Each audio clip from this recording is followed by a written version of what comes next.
इस बार जैसा कि आपको पता है जेईई मेन 2026 जनवरी अटेम्प्ट में कोनिक सेक्शन और खासकर स्ट्रेट लाइन वगैरह चीजें ज्यादा पूछी गई हैं। तो अभी मैंने थोड़े दिनों पहले एक स्ट्रेट लाइन का मास्टर क्लास भी लिया था एंड आई होप आपको वो काफी अच्छा लगा होगा। अभी तक आपने उसको नहीं देखा है तो डेफिनेटली उसको देख लीजिएगा क्योंकि उसमें काफी सारे क्वेश्चंस हमने सॉल्व किए।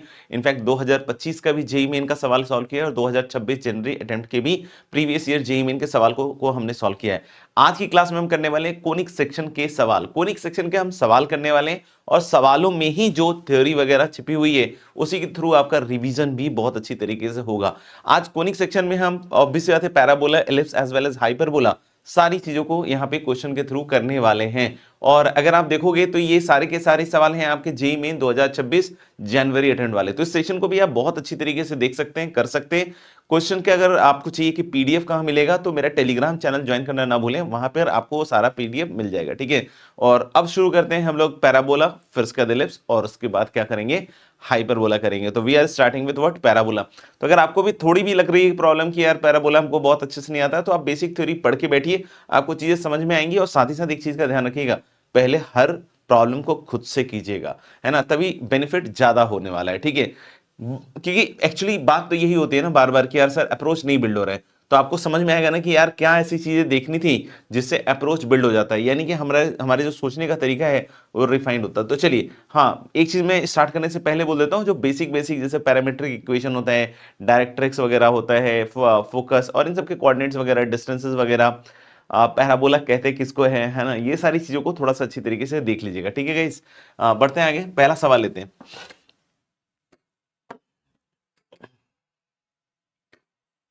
इसमें क्या कह रहा है, देखना, let O be the vertex of the parabola x square equal to 4y। तो सबसे पहले तो यार देखो ये y square equal to 4x नहीं है ना, ये y square equal to 4x type का नहीं है। देखो ये ध्यान से, है ना, ये x square equal to 4y मतलब ये x square equal to 4by वाला जो पैराबोला था ना उस तरह का है। और वहां b की वैल्यू कितने के बराबर दी हुई है, b की वैल्यू दी हुई है आपकी 1 के बराबर दी हुई है। ठीक है ना, तो ये x square equal to 4by type का है, तो यानी कि इसका जो शेप है ये कैसा बनेगा, इसका शेप मेरे ख्याल से तो इस तरह का बनेगा। Y square equal to 4x वाले का शेप कैसा बनता है ना, ए पॉजिटिव में y square equal to 4x वाले का शेप इस तरह का कुछ बनता है। Y square equal to -4x का शक्ल ऐसा बनता है ना, ए पॉजिटिव ए नेगेटिव। ठीक है, लेकिन अभी हमारे पास क्या है, x square equal to 4by है ना, b की वैल्यू किसके बराबर है 1, तो ऐसा है। अब o इसका वर्टेक्स कह रहा है, तो मैंने बोला ठीक है भाई, ये जो है ये इसका वर्टेक्स है o 0 0 ओरिजिन। ठीक है, and Q B any point on it, तो क्यू इसके अलावा कोई दूसरा पॉइंट है। तो सबसे पहले तो यहां देखो इसका पैरामीट्रिक कोऑर्डिनेट का इस्तेमाल आएगा।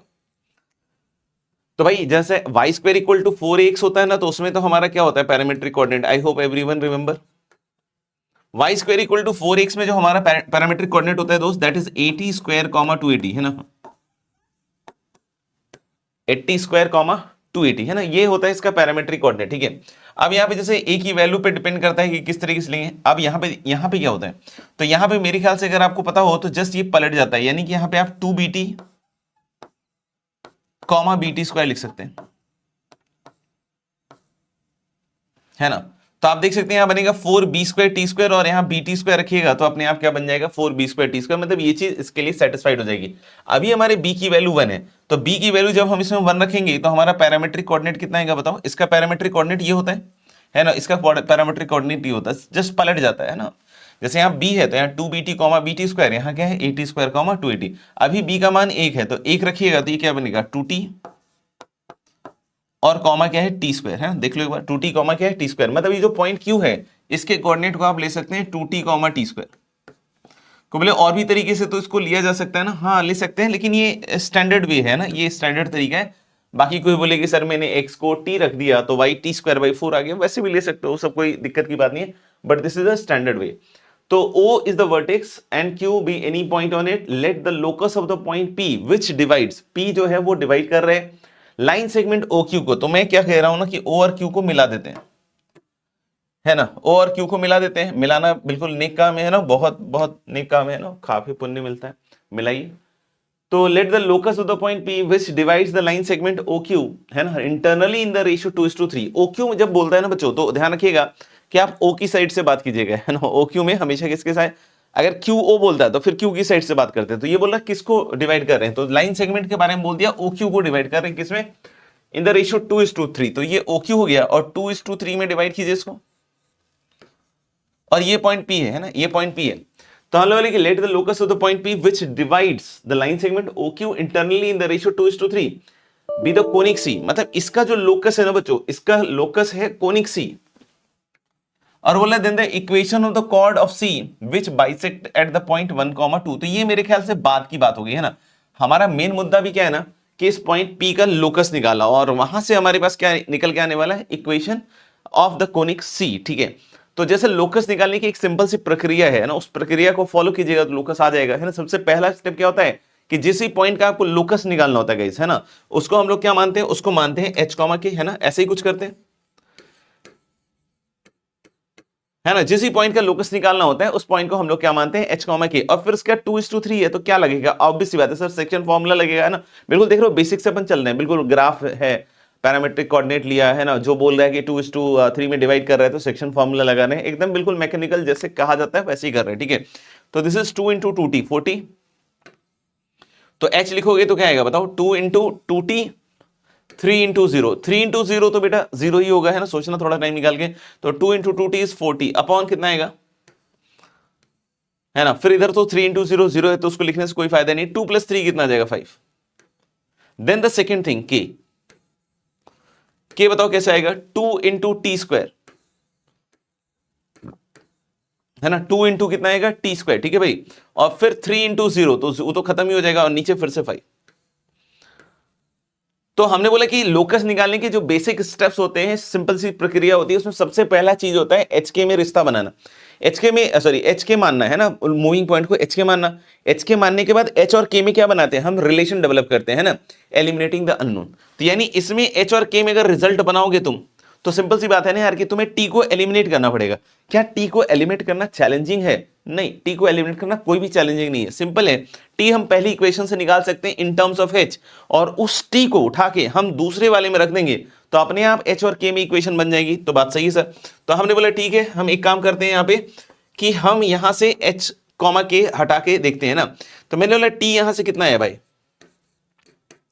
टी आया भाई पाई 5h/4, है ना, टी आया 5h/4। अब इसको उठा के हम सेकंड वाली इक्वेशन में रख रहे हैं ना, तो के है 2/5 है और t² है। तो अगर t है 5h/4 तो t² कितना लिखोगे आप, मुझे लग रहा है यार 25h²/16, यानी हम लोग इसको लिख सकते हैं 25h² एंड होल अपॉन 16। देख लीजिए एक बार, तो this is going to be 5 times, this is going to be 5 times, है ना। अब यहां पे समझना कि जब हम एच के में रिलेशन बना लेते हैं ना, उसका थर्ड स्टेप क्या होता है, या लास्ट स्टेप क्या होता है कि एच की जगह एक्स, के की जगह वाई रखते हैं। तो यानी हम लोग बोले इसके आगे क्या करना है बताओ, इसके आगे आपको सिंपल सा काम करना है, एच की जगह एक्स, के की जगह वाई रखेंगे एच की जगह एक्स, के की जगह वाई रखेंगे, तो यहां पे क्या बनेगा पता है, वाई इक्वल टू, अच्छा एक ये भी कैंसल आउट हो रहा है ना 8 टाइम्स, है ना, वाई इक्वल टू मुझे लग रहा है 5x²/8। अच्छा ये लोकस पहचान सकते हो, ये लोकस क्या है, ये लोकस पहचान सकते हैं आप, मेरे ख्याल से ये लोकस भी पैराबोला ही है, ये लोकस भी पैराबोला ही है। अब क्या बोलता है सुनिएगा ध्यान से, अब बोलता है कि the equation of the chords of C which is bisected at the point 1,2। तो आपको एक चीज पता होनी चाहिए कि जितने भी कोनिक होते हैं, है ना, जितने भी कोनिक होते हैं, चाहे सॉरी जितने भी कोनिक मतलब जितने भी आप पैराबोला, एलिप्स, हाइपरबोला, सर्कल किसी की बात कर रहे हो, और उसमें किसी कॉर्ड की इक्वेशन आप लिखना चाहते हो जिसका मिडिल पॉइंट आपको दिया हुआ x1 y1, तो नोटेशन फॉर्म में हर बंदा आपको याद करवाता होगा कि अगर हमें एक कॉर्ड की इक्वेशन लिखनी है जिसका मिडिल पॉइंट है x1 y1, तो उस कॉर्ड की इक्वेशन हम कैसे लिखते हैं बच्चों, t = s1 से, है कि नहीं, सोचो। हम लोग बोले कि उस इक्वेशन को कैसे लिखते हैं, t = s1 से। क्या है कि जैसे मान लीजिए एक पैराबोला है, एलिप्स है, हाइपरबोला है, कुछ भी है ना, सबको पकड़ लीजिए, और एक कॉर्ड लिख रहे हो, इसका एक कॉर्ड लिख रहे हो जिसका मिडिल पॉइंट मान लीजिए 1,2 है ना। कोई बोले सर ये वाला पैराबोला ड्रॉ किया, नहीं, हम ऐसे ही रैंडम कोई पैराबोला ड्रॉ कर दिए, है ना, कोई रैंडम पैराबोला ड्रॉ किया है ना। तो हम लोग ने क्या कि ये वाला पैराबोला नहीं है, कोई भी एक रैंडम पैराबोला है, और उसके कॉर्ड की इक्वेशन लिख रहे हैं जिसका मिडिल पॉइंट 1,2 है। तो कोई बोले इसकी इक्वेशन कैसे लिखेंगे, तो इसकी इक्वेशन लिखते हैं, इस कॉर्ड की इक्वेशन लिखते हैं t = s1 से, है ना। कैसे लिखते हैं, t = s1 से। अब t = s1, t क्या है, s1 क्या है सर, बताओ। तो टी लिखना मेरे ख्याल से आपको सिखाया जाता है ना। टी क्या होता है कि हम लोग बोल रहे हैं कि 2 डिग्री कर्व में अगर हमें कभी भी टी लिखना है तो कैसे लिखते हैं, एक्स स्क्वायर को x x one, y square को वाई वाई वन, एक्स को x plus x one by two, y को y plus y one by two, इस तरीके से रिप्लेस करते हैं, अपने आप टी आ जाता है। एस वन कैसे आता है, एस वन आता है जो भी एस कर्व है ना, उसमें आप x की जगह x1 रख दीजिए, y की जगह y1 रख दीजिए। तो क्या करेंगे हम, तो हमने बोला कि यहाँ पे हम अगर इसका t इक्वल टू s1 लिखते हैं तो सबसे पहले क्या करेंगे, y plus y one by two, y one क्या है यहाँ पे 2, y plus y one by two upon 2 है ना, y plus y one by two equal to 5/8, और एक्स स्क्वायर की जगह क्या लिखते हैं बच्चों, एक्स एक्स वन। ठीक है, ये मुझे लगता है 4 टाइम्स आ रहा है, क्रॉस मल्टीप्लाई करोगे तो 4y प्लस 8 आ रहा है और इक्वल टू 5x, है ना। यहां पे मैंने थोड़ा गलत कर दिया है, t इक्वल टू s1 लिखना था ना, t इक्वल टू s1, तो t मैंने थोड़ा सा जल्दबाजी में लिख दिया। फिर से लिखते हैं ना इसको, सबसे पहले इस तरह का कर्व लिख दो, है ना, ये मैंने थोड़ी सी जल्दबाजी में इसको थोड़ा गलत कर दिया है ना। तो t लिखो पहले तो y plus y one by two, y plus y one मतलब y plus one by two, minus क्या आएगा 5/8, और एक्स स्क्वायर का x इंटू एक्स वन होगा, है ना। t सही लिखा है, अब s1 मिसिंग हो गया था, है ना। तो s1 कैसे लिखेंगे कि y की जगह 2 रखोगे और x की जगह कितना रखोगे, x की जगह 1 रखोगे, तो यानी -5/8। अब आप एलसीएम ले लीजिए ना, 8 का एलसीएम ले लीजिए, तो 8 का एलसीएम ले लीजिएगा तो यहां आएगा 4y, या 8 से मल्टीप्लाई कर दीजिए प्लस 4, पहले टर्म को अगर 8 से मल्टीप्लाई करोगे तो this is 4y plus 4 minus 5x, है ना, -5x, और फिर इसके बाद मेरे ख्याल से इधर कितना आ रहा है बताओ, 16, 16 से 5 गया 11। ठीक है, यानी मुझे लग रहा है यार कि ये 5x माइनस 4y ऐसा कुछ है क्या, -4y, और उधर जाएगा तो घटेगा तो 7 आ रहा है कुछ,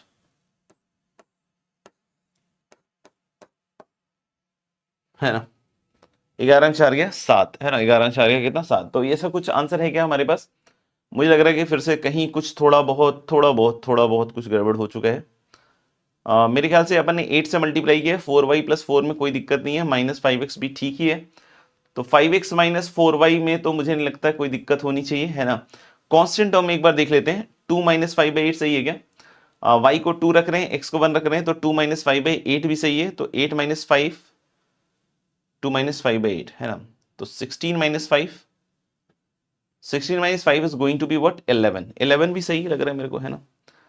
तो फिर क्या गड़बड़ हो गई होगी,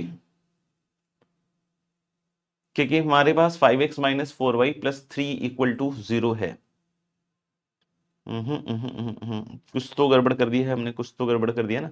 वैसे मैंने t इक्वल टू s1 सही तो लिखा है, उसमें कोई दिक्कत की तो बात नहीं है ना, y plus y one by two, हाँ यहाँ गड़बड़ हो गया यार, यहाँ गड़बड़ हो गया है, यहाँ गड़बड़ हो गया, y प्लस 2/2 है ना, सॉरी यार।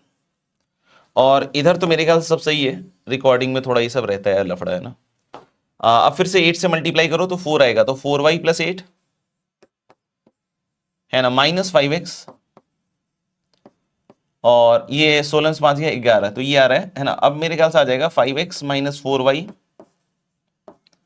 और 11 में से 8 जाएगा कितना आएगा 3 इक्वल टू 0। तो मुझे लग रहा है कि बच्चों इसका जो करेक्ट आंसर होगा ना, that is 5x minus 4y plus 3 equal to 0।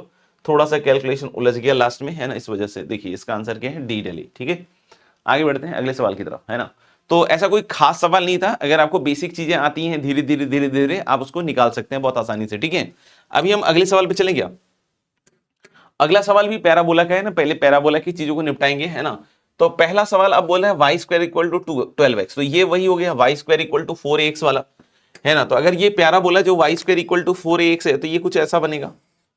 अब 4a बच्चों 12 है, तो यानी a का मान 3 आ गया। अब भाई a का मान 3 आ गया, तो इसका पैरामीट्रिक कोऑर्डिनेट क्या आएगा, 80 स्क्वायर कॉमा 280 का, जरूरत पड़ेगी तो जरूर यूज करेंगे। लेकिन देखिए विथ इट्स वर्टेक्स o, इसका भी वर्टेक्स का नाम तो o ही रख रहा है ये भी, है ना। और बोला let p be the point on the parabola, p कोई पॉइंट है इस पैराबोला में, तो p मार्क कर दिया मैंने। और फिर से मैं 80 स्क्वायर लिख दे रहा हूं, तो a इज 3, तो 3t स्क्वायर, और 280 मतलब कितना हो जाएगा 60 आ जाएगा, है ना। 80 स्क्वायर कॉमा 280, है ना, a का मान कितना है 3, तो 3t स्क्वायर कॉमा 280 करोगे तो a का वैल्यू 3 रखोगे, तो 3 into 2 into t is going to be 60। अब बोला गया कि A B any point on x axis, तो हमने बोला ठीक है भाई ए कोई पॉइंट है एक्स एक्सिस पे, मार्क कर दिया ए को, है ना, एक्स एक्सिस। अब बोले सच दैट ओपीए, है ना, ओपीए मतलब हम लोग बोल सकते हैं ये वाला जो एंगल है ओ से पी ज्वाइन कीजिए और पी से ए ज्वाइन कीजिए। ये एंगल बोल रहे हैं गाइस 90 डिग्री, ये 90 डिग्री है। 90 डिग्री मतलब तुरंत से चमकता है ना, 90 डिग्री सोचते ही क्या दिमाग में आता है, m1 m2 इक्वल टू -1, है ना, वही वाली कहानी समझ में आती है। तो हमने बोला ठीक है भाई m1 m2 -1 अभी लगाते हैं। पहले तो इसका स्लोप निकालते हैं। इसका स्लोप क्या आएगा, ये पॉइंट है 0 0, तो 60 - 0, 60 - 0 इज 60 और 3t square - 0 is 3t square नीचे। मतलब हम लोग बोल सकते हैं कि इसका जो स्लोप आ रहा है ये 2/t आ रहा है। अच्छा सर, तो अगर ये 2/t आ रहा है और m1 m2 -1 करोगे, है ना, m1 m2 -1 करोगे तो 2/t है, मान लीजिए m1, तो m2 यहां से निकल जाएगा ना, m2 कितना निकलेगा यहां से, -t/2, है ना, t को उधर ले जाइए, 2 को नीचे ले जाइए, है ना, तो यानी कि इस वाले का स्लोप कितना आएगा, -t/2। क्या मैं इस पीए लाइन की इक्वेशन लिख सकता हूं, आंसर इज यस। तो हम लोग बोले कि इसको बिना पीए लिख रहे हैं, है ना, किसकी, पीए लाइन की इक्वेशन, y - y1 and equal to -t/2 into x - x1 मतलब x - 3t स्क्वायर। कोई बोले सर ए का कोऑर्डिनेट निकालने में एक खास बात है, बोले क्या खास बात है, तो उसका y कोऑर्डिनेट मेरे भाई 0 है। तो बोले हाँ, इसका y कोऑर्डिनेट 0 है, तो इधर -60 हो गया, इधर -t/2 हो गया और इधर आ गया x - 3t स्क्वायर। तो आप सभी सबको समझ में आ रहा होगा कि t तो नॉन जीरो होगा, तो ये कट जाएगा, माइनस साइन भी कट जाएगा, ये 12 आ रहा है, यानी x की वैल्यू पता है कितनी आ रही है, 3t स्क्वायर प्लस 12, है ना। अगर सारे कैलकुलेशन सही है तो ये आ जाएगा बच्चों आपका 3t स्क्वायर प्लस 12,0। तो a का कोऑर्डिनेट भी आ गया। अब क्या कह रहे हैं कि then the locus of the centroid of such triangles OPA, मतलब हम लोग को इसका सेंट्रॉइड का लोकस निकालना है। तो सेंट्रॉइड के लोकस के लिए इसको h, k मानिए, ठीक है। तो हमने बोला h, k मानने के बाद क्या करें भाई, तो हमने बोला h, k मानने के बाद h इक्वल टू लिखिए तीनों के x कोऑर्डिनेट का सम अपॉन 3। तो जब मैं तीनों का x कोऑर्डिनेट लिखूंगा तो 3t स्क्वायर 0 और 3t स्क्वायर प्लस 12 मतलब कितना होगा पता है, 60 स्क्वायर प्लस 12, है ना। कितना आएगा आप देख सकते हो, पहले वाले का क्या है 3t स्क्वायर, फिर एक का 0 है और एक का क्या है 3t स्क्वायर प्लस 12 है ना, ऐसा ही है। और अपॉन में कितना आएगा 3, और k की वैल्यू क्या है, k की वैल्यू है बच्चों आप ध्यान से देख सकते हैं, फिर से एक का 60 और बाकियों का 0 0 और अपॉन 3। तो कुछ तो 3 3 कटेगा ना, h इक्वल टू क्या आ जाएगा, 3 काट के लिखिए ना, तो t स्क्वायर प्लस 4 और यहां से k की वैल्यू कितनी आएगी, k की वैल्यू आएगी 2t। अब यहां देखो h कितना आ रहा है, h आ रहा है आपका 2t स्क्वायर प्लस 4। अब सोचो अगर आपको लोकस लिखना होगा तो फिर क्या करोगे, है ना, लोकस ही पूछ रहा है ना, लोकस ही पूछ रहा है ना, हाँ लोकस ही पूछ रहा है। तो लोकस निकालने के लिए क्या करोगे, ऑब्वियस सी बात है कि एच के में रिश्ता बनाओगे, और रिश्ता बनाना है ना, कोई बोले सर रिश्ता हमारा नहीं बन, कोई बात नहीं बेटा, है ना, इसका रिश्ता बनाओ तुम पहले तो, है ना, बेसिक से स्टार्ट करोगे तभी तो एडवांस लेवल तक जाइएगा। तो मान लो कि टी को एलिमिनेट कर दीजिए, टी को कैसे एलिमिनेट कर सकते हैं कि टी की वैल्यू आ जाएगी k/2। अब टी का मान k/2 रखिएगा तो h इक्वल टू कितना आएगा 2 और टी स्क्वायर मतलब कितना आ जाएगा k²/4 और प्लस 4 और 2 से 2 कैंसिल आउट हो जाएगा, है ना, मुझे लग रहा है कि ऐसा कुछ आना चाहिए। और उसके बाद हम लोग बोल सकते हैं क्या कि h की जगह x, k की जगह y, तो this is 2x equal to y² + 8। अब देख लेते हैं कैसा लिखा हुआ है, y² - 2x + 8 इक्वल टू 0। तो मुझे लग रहा है कि इसका सही आंसर क्या आएगा पता है, बी बॉम्बे, है ना, इसका सही आंसर क्या आएगा, बी बॉम्बे। अगले स्लाइड पे देख लेते हैं क्या यही आंसर है, यस बी बॉम्बे। तो देख रहे हो बहुत बेसिक तरीके से ये सब चीजों को आप आसानी से सॉल्व कर पा रहे हो, है ना, कोई दिक्कत नहीं है। सेक्शन फॉर्मूला लग रहा है, कहीं पैरामीट्रिक कोऑर्डिनेट लग रहा है, वही सब चीजें बार बार घूम घूम के आ रही है ना, तो इसको करने का तरीका सीखो, सीख लोगे तो आपसे भी सवाल सॉल्व हो जाएगा, है ना, +4 बहुत इजिली बन जाएगा। अब क्या कह रहा है कि let one end of the focal chord of this parabola be 16,16 p alpha beta divides the focal chord internally in the ratio 5:2। Then the mean, तो अब देखो यहां पे क्या होता है ना, एक चीज समझना कि फोकल कॉर्ड में एक रिश्ता होता है ना, फोकल कॉर्ड में एक रिश्ता होता है। तो क्या बोले फोकल कॉर्ड में भी रिश्ता, हाँ बेटा फोकल कॉर्ड में भी होता है, पर्सनल नहीं लेंगे। तो लेकिन फोकल कॉर्ड में भी रिश्ता है क्या, कि अगर मान लीजिए कि y² इक्वल टू 4x है, पैराबोला है ना, ध्यान रखिएगा एक इस पैराबोला के लिए बताया जा रहा है y² इक्वल टू 4x, ठीक है। अगर कोई बोलता है कि सर जी इसका जो कोऑर्डिनेट है ना AT1 स्क्वायर कॉमा 2AT1 है, फोकल कॉर्ड मतलब आपको समझ में आता ही होगा कि जो फोकस से पास करे वो फोकल कॉर्ड है ना, और ये पॉइंट है क्या AT2 स्क्वायर कॉमा 2AT2। तो अगर कोई कहता है ना कि भाई हमारे पास एक फोकल कॉर्ड है ना, y square equal to 4ax का, जिसकी एक्सट्रीमिटीज के कोऑर्डिनेट्स ही हैं, तो T1 T2 के बीच में एक रिश्ता होता है ना। If you know then definitely write in comments, है ना, कि अगर आपको ये पता है कि T1 T2 में क्या रिश्ता होता है तो कमेंट में जरूर लिख के बतलाइएगा अपने आप को भी। तो T1 T2 इक्वल टू क्या होता है भाई, फोकल कॉर्ड के लिए -1 होता है ना। क्या होता है, -1। ये रिश्ता बहुत इंपॉर्टेंट है ना, ये रिश्ता बहुत इंपॉर्टेंट है। T1 T2 इक्वल टू क्या, -1। अभी इसी चीज का हम लोग इसमें प्रयोग करने वाले हैं। इस सवाल को देखकर मेरे को सबसे पहली फीलिंग यही आई है कि ये वाली चीज शायद कहीं यूज हो रही होगी। अच्छा, तो हमने बोला कि ठीक है यूज कर लेते हैं अभी थोड़ी देर में। तो अभी क्या है, parabola y square equal to क्या है, 16x, तो यानी कि 4a 16 है, तो a का मान कितना हो रहा होगा, a का मान 4 होगा, यानी कि जो फोकस होगा है ना, जो फोकस होगा वो पता है क्या होगा, 4,0। अरे सही बात है सर, तो 4,0 हो गया फोकस, और हमने बोला कि फोकल कॉर्ड बनाना है, तो इससे गुजर गया। अरे कॉर्ड गुजर गया भाई, पॉइंट से गुजर गया, है ना, ज्यादा मत सोचो। अब दूसरा क्या कह रहा है ना, अच्छा एक चीज समझना है, AT स्क्वायर कॉमा 2AT में यहां a अगर ये है तो सोचो, एक मिनट सुनना ध्यान से, है ना, कि हमारे पास पैरामीट्रिक कोऑर्डिनेट क्या होगा, AT स्क्वायर, तो a इज 4, तो 4t स्क्वायर, और 2a, तो 2a 8 हो गया, है ना, 2a 8 हो गया, तो 2AT मतलब 8t। अब अगर आप सोच रहे हो ना कि एक कोऑर्डिनेट 16,16 है, तो t का मान कितना है ना, t का मान कितना है, तो हमने बोला कि ठीक है 8t को 16 के बराबर कर दो, तो t का मान है मेरे ख्याल से 2, t का मान है 2, 2 रख के देख लीजिए, यहां भी 16 आ रहा है, तो हमने बोला t इक्वल टू 2 पे ये 16,16 आ रहा है। तो कोई बोले दूसरा कोऑर्डिनेट लिख पाएंगे क्या, आसानी से लिख लेंगे मर्दे। कैसे, कि हम लोग बोले कि T1 T2 -1 है और एक का 2 है, तो दूसरे वाले को अगर T2 कहें तो हम लोग T2 कितना आएगा, -12। T2 कितना आया बोलो, -12, है ना, T2 कितना आया, -12।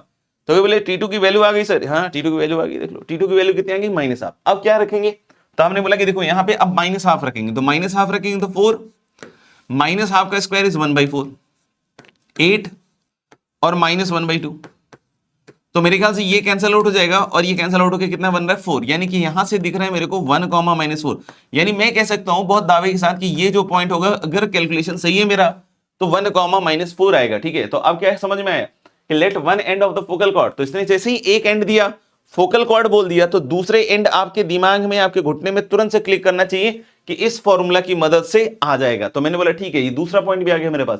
अब बोला पी अल्फा बीटा क्या कर रहा है, डिवाइड कर रहा है इसी फोकल कॉर्ड को internally in the ratio 5:2, then the minimum value.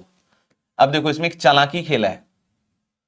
अब बच्चा बोलेगा कि सर हमने तो सोचा कि 5,2 बोल रहा है कि डिवाइड कर रहा है, तो हमने इधर सोचा, इसने ऐसा कुछ नहीं बोला, इसने ऐसा कुछ नहीं बोला है ना। 5:2 में हो सकता हो ऊपर से भी आ रहा हो सकता हो नीचे से भी आ रहा हो, मतलब इस फोकल कॉर्ड को, मतलब ये आप समझ रहे हैं, मैं कह रहा हूं कि ओरिएंटेशन नहीं बताया है। अगर मैं सपोज कर लो ये ए बी को बोलूं, तो इसने ये नहीं बोला कि मैंने ए बी को डिवाइड किया 5:2 में। तो जैसे अगर हम जनरली अगर इसको सपोज कर लो, कोई बोलता है कि सर हमने ऐसे ले लिया कि भाई ये 5:2 ऐसे कर लिया हमने, तो इसने ए बी को थोड़ी बोला, इसने तो बोला फोकल कॉर्ड को। तो यानी कि इसमें एक और तरीके से ये 5:2 में डिवाइड हो रहा होगा कि भाई इधर से 5 हो रहा होगा, उधर से क्या हो रहा होगा, 2 हो रहा होगा। खैर कोई बात नहीं, छोड़ो, दोनों तरफ से कोऑर्डिनेट निकाल के देखना पड़ेगा। तो 5 × 1 इज 5, मल्टीप्लाई करके देखो, 5 × 1, 5 × 1, फिर 2 × 16,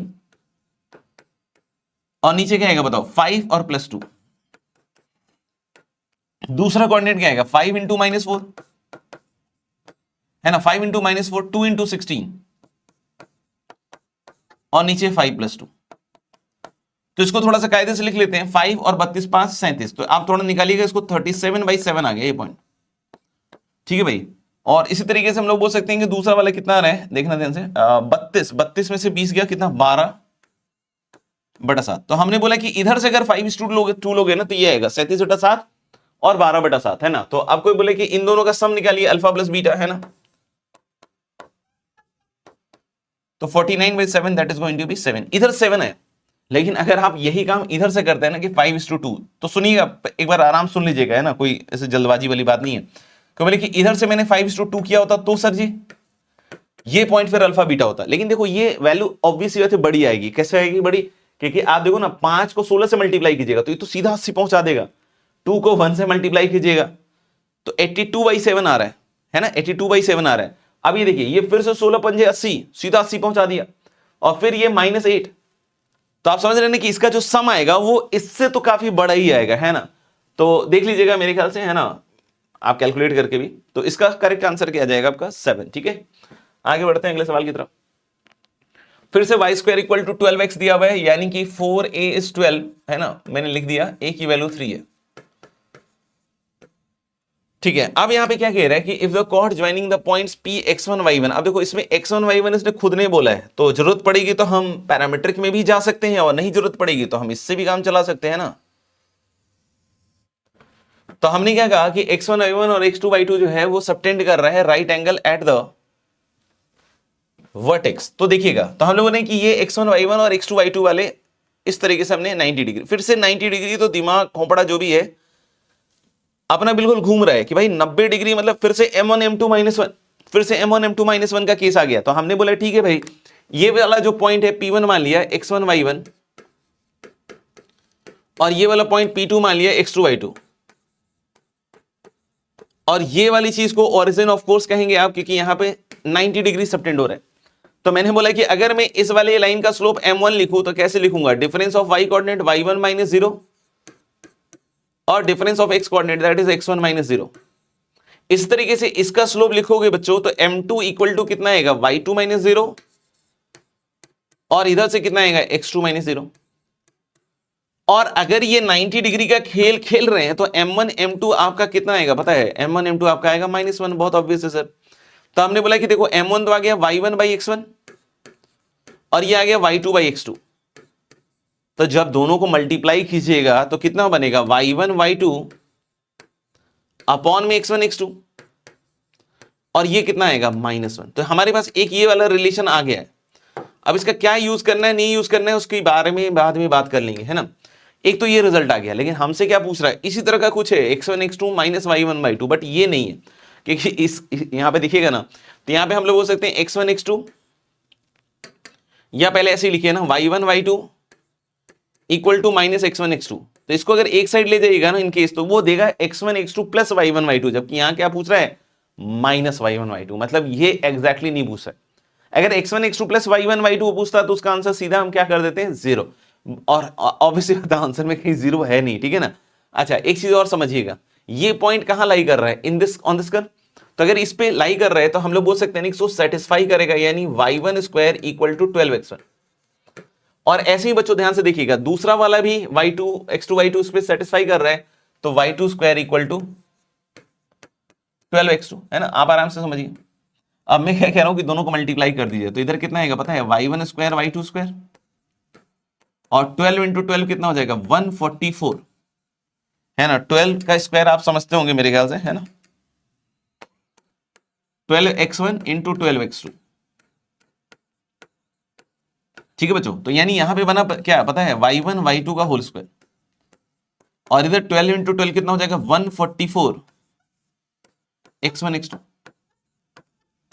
अब देखिए एक चीज समझिएगा, एक y1 y2 - x1 x2 है, तो मैंने अगर y1 y2 यहां -x1 x2 रख दिया तो यहां तो बन जाएगा ना x1 x2 का होल स्क्वायर, है ना। क्यों सर? माइनस साइन का क्या हुआ? तो माइनस का स्क्वायर तो प्लस में बदल जाएगा, है ना। तो x1 x2 का होल स्क्वायर, और इधर लगेगा ना बच्चों, तो यहां आएगा 144 x1 x2। ये क्या किया सर? इधर जो राइट वाली चीज है ना उसको लेफ्ट में लेकर आ गया। अब इसको बाहर निकालिएगा, x1 x2 एक निकल जाएगा। तो हमने बोला ठीक है भाई, x1 x2 निकल गया, तो यहां बनेगा x1 x2 - 144।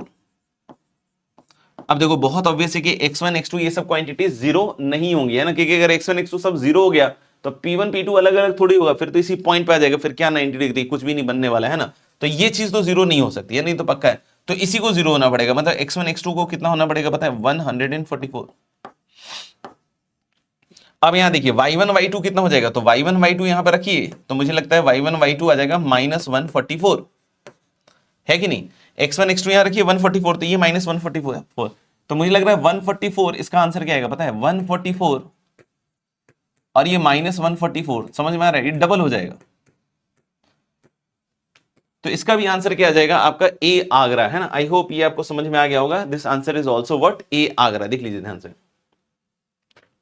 नेक्स्ट क्वेश्चन पे आते हैं। नेक्स्ट क्वेश्चन क्या कह रहा है कि let the locus of the midpoint of the chord through origin O of this parabola be the curve S. ठीक है, अब यहां से एस जनरेट किया इसने, फिर बोला let P be any point on S. अब बोला कि पी कोई पॉइंट एस पे है ना। अब बोला then the locus of the point which internally divides OP in the ratio, मतलब फिर से उसको डिवाइड किया 1:3 में, फिर से उसके लोकस के बारे में बात कर रहा है, मतलब एक ही चीज को दो बार करवा रहा है। चलो कर लेते हैं, अपने क्या जा रहा है ना। मेरे ख्याल से इसमें दो बार लोकस निकाल रहा है। तो सबसे पहले देखिएगा कि हमारे पास क्या है, बताओ। Y square equal to 4x है, और Y square equal to 4x में ओरिजिन ओ है। Let the locus of the midpoint of the chord through the origin O, यानी कि हम लोग एक कॉर्ड बना रहे हैं थ्रू द ओरिजिन ओ, मतलब ऐसा कुछ हमने कॉर्ड बना दिया थ्रू द ओरिजिन ओ, है ना। इस पॉइंट को कुछ मान लो टी मान लो, तो Y square equal to 4x पे लोगे ये पॉइंट, तो टी स्क्वायर कॉमा 4t। अरे सर ये कैसे लिखा फिर से, तो फिर से वही बच्चों, 80 स्क्वायर कॉमा 280 है ना। तो 80 स्क्वायर कॉमा 280 है, तो ये थोड़ा सा गलत लिख दिया मैंने, है ना। 80 स्क्वायर कॉमा 280 है, तो मेरे ख्याल से टी की ए की वैल्यू कितनी है, 1 है ना। तो टी स्क्वायर कॉमा 2t हो गया। इसके मिडिल पॉइंट का लोकस निकालना है पहले। तो इसके मिडिल पॉइंट का लोकस कैसे निकलेगा, तो फिर से इसको एच के मान लो और मिड पॉइंट का फॉर्मूला लगा दो। तो एच कितना आएगा पता है, टी स्क्वायर प्लस 0/2। के कितना आएगा पता है, 2t प्लस 0/2, यानी कि 2t/2। अब देख लो टी मिल गया ना। अब टी को उठा के यहां रख दो, तो एच इक्वल टू क्या आएगा पता है, k²/2। यानी इसके मिडिल पॉइंट का लोकस आएगा दोस्त Y square equal to 2x। यही है वो कौन, s। ये कौन है, s है। तो बोला है कि this be the curve s, है ना। Let the locus of the middle point of this curve be s। अब बोला है क्या कि लेट पी, अब ये भी पैराबोला है ना, ध्यान से देखो, ये भी पैराबोला है, तो इसमें भी कुछ ज्यादा दिमाग नहीं खपाना है ना, बिल्कुल सीधा सीधा ही है, कुछ भी इनडायरेक्ट तो नहीं लग रहा है मेरे को। तो अब इसने बोला Y square equal to 2x, वैसा ही कुछ दिखेगा, है ना। Y square equal to 4x है, तो थोड़ा कम हो जाएगा। ठीक है, तो Y square equal to 2x बन गया। ठीक है, अब बोला है कि let P be any point on S, तो हमने बोला ठीक है भाई, पी पॉइंट मान लिया। अब इसका पैरामीट्रिक कोऑर्डिनेट कैसे आएगा, तो यहां पे आप देखो 4a2 है, तो a की वैल्यू हाफ है। तो जब आप इस पॉइंट में a t स्क्वायर लिखिएगा ना, तो a is half t square, और 2a 1 है, तो 2at कितना हो जाएगा t, यानी कि इसका कोऑर्डिनेट होगा half t square comma t। अभी देखिएगा, p be any point on s, मैंने ले लिया p point, then the locus of the point which divides OP, है ना। फिर से ध्यान रखिएगा OP है ना, इन द रेशियो 3:1। तो हमने बोला ठीक है, OP पकड़ लिया। अब OP को 3:1 में डिवाइड करोगे, तो ये है 3 और ये है 1। अब मैंने फिर से बोला कि इसको h, k मान लीजिए, इसका लोकस फिर से लिखना पड़ेगा बच्चों, है ना। तो हमने बोला कि ठीक है 3 × t²/2, है ना। h कितना आएगा, 3 × t²/2, 1 × 0, तो 3 × t²/2, और फिर कितना आएगा 1 × 0, और 3 + 1 कितना आएगा 4। ऐसे ही तुम k निकालो, k की वैल्यू कितनी आएगी देखना, 3 × t 1 × 0 अपॉन 4, है ना, ऐसा कुछ आएगा। और फिर से यहां से t निकाल लो, तो t कितना आएगा पता है, 4k/3। इसको उठा के मैं यहां पे रख रहा हूं, तो h इक्वल टू देखना 3/8, और t स्क्वायर यहां से देखना कितना आएगा 16k²/9, और ये 2 टाइम्स और ये आएगा 3 टाइम्स। क्रॉस मल्टीप्लाई कर लो, तो मुझे लग रहा है 2y² इक्वल टू 3x आ रहा है। h की जगह x, k की जगह y, तो 2y² इक्वल टू 3x, यानी कि इसका सही आंसर क्या हो जाएगा आपका, बी बॉम्बे। देख लो। ओके बच्चों, तो चलते हैं अगले सवाल की तरफ। अगला सवाल है इक्विलैटरल ट्रायंगल OAB दिया हुआ है which is inscribed in the parabola y² equal to 4x। तो इस तरह का सवाल हम लोग क्लास के अंदर लेते हैं ना, y² इक्वल टू 4x, तो पैराबोला बन ही जाएगा, आसानी से बना सकते हैं। तो ये y² इक्वल टू 4x वाला हमने पैराबोला बना दिया है। अब बोल रहा है वर्टेक्स O है, फिर से हमारे पास वर्टेक्स O दिया हुआ है, ये ओरिजिन, है ना। अब बोला इक्विलैटरल ट्रायंगल इंस्क्राइब करना है, तो यहाँ पे थोड़ा दिमाग रखना पड़ेगा, है ना, कि यार अगर इक्विलैटरल ट्रायंगल इंस्क्राइब करना है तो सिमेट्री जबरदस्त होनी चाहिए, और पैराबोला के ऊपर और नीचे की सिमेट्री सेम है। तो इस हिसाब से हम लोग बोल सकते हैं कि जो भी अपना इक्विलैटरल ट्रायंगल होगा ना, और उसका एक वर्टेक्स अगर इससे कोइंसाइड करेगा, तो दोनों साइड्स यहीं से निकलेंगे, और सिमेट्री मेंटेन करने के हिसाब से ये 30 डिग्री ऊपर और 30 डिग्री नीचे है, और इस तरीके से सिमेट्री करते हुए ये एक इक्विलेटरल ट्राइंगल बन रहा होगा इसका, है ना। इस तरह से एक इक्विलेटरल ट्राइंगल इसका इसके अंदर इंस्क्राइब हो रहा होगा। इसका एक पॉइंट अगर ए है तो दूसरा पॉइंट आपका क्या हो जाएगा, इसमें बी हो जाएगा, ठीक है। अब Y square equal to 4x है, तो 80 स्क्वायर कॉमा 280 के हिसाब से 80 स्क्वायर a1 है, तो टी स्क्वायर कॉमा 2t होगा। तो कोई बोले बी पॉइंट तो sir T square minus 2t हो जाएगा, बिल्कुल सही बात है। टी का मान निकल जाएगा, क्यों? क्योंकि अगर ये इक्विलेटरल ट्राइंगल है तो 60 डिग्री में 30-30 हो गया, तो 30-30 हो गया, तो ये वाला लेंथ कितना हो गया, इसका y कोऑर्डिनेट मतलब 2t, और ये वाला लेंथ कितना हो जाएगा, इसका x कोऑर्डिनेट मतलब t स्क्वायर। मतलब हम अगर यहाँ tan 30 लगाएं, क्या लगाएं, tan 30 डिग्री, तो क्या होगा बताओ, परपेंडिकुलर, परपेंडिकुलर कितने हैं 2t, और बेस क्या है फ्रूटी, है ना। अगर ये 2t है तो ये फ्रूटी नहीं, ये t स्क्वायर है, और tan 30 होता है 1/√3, एंड दिस इज 2/t, है ना, एक t कट जाएगा, तो t का मान कितना आ रहा है, t का मान आ रहा है 2√3। तो देवी और सज्जनों ध्यान से देखिए, t का मान 2√3 आपकी स्क्रीन के सामने। तो t अगर 2√3 है तो ये पॉइंट कितना आएगा, 2√3 का स्क्वायर मतलब 12,4√3, और ये पॉइंट क्या हो जाएगा 12,-4√3, ठीक है। अभी तक यहां तक पूरी कहानी क्लियर हो चुकी है, हमने बोला ठीक है। Then the minimum distance of the circle, है ना, अब एक सर्कल के बारे में बात कर रहे हैं। Then the minimum distance of the circle having A B as diameter, मतलब हमें अब एक ए बी डायमीटर मानते हुए एक सर्कल बनाना पड़ेगा, ठीक है। तो मैं ऐसा इसको बना के दिखाता हूं, है ना, from the origin, from the origin. तो यानी आप इसको समझिएगा, है ना, इसको थोड़ा सा डायग्राम में आपको करके दिखा रहा हूं मैं। वैसे तो ये बेसिक फॉर्मूले से लग जाएगा, है ना, इसके आगे बेसिक फॉर्मूले से लग जाएगा, लेकिन चलो ठीक है, अपन एक चीज समझते हैं ना, अगर ये डायमीटर है ना, तो इसका जो मिड पॉइंट होगा ना वही सेंटर होगा, यानी कि 12,0, और रेडियस कितना होगा पता है, टी की वैल्यू 2√3 है तो 4√3, है ना। और ये वैल्यू मुझे लग रहा है ना कि आप देख सकते हो 4√3 1.732 अगर लिखोगे तो 6.8 समथिंग होगी। मतलब ये जो भी तुम्हारा आप समझ रहे ए बी डायमीटर है, ये रेडियस हुआ, तो इधर भी 4√3 काटेगा, है ना, यानी कि जो सर्कल बनेगा ना अपना वो कुछ ऐसा बनेगा, मेरे ख्याल से कुछ ऐसा बनेगा। यानी कि हम लोग बोल सकते हैं कि ये वाला जो पॉइंट हुआ ना, ये वाला पॉइंट हो गया 12,0, और इसके ठीक मुंडी पे ये वाला पॉइंट ए है 12,4√3, है ना, और ये हो गया 12,-4√3, ऐसा है।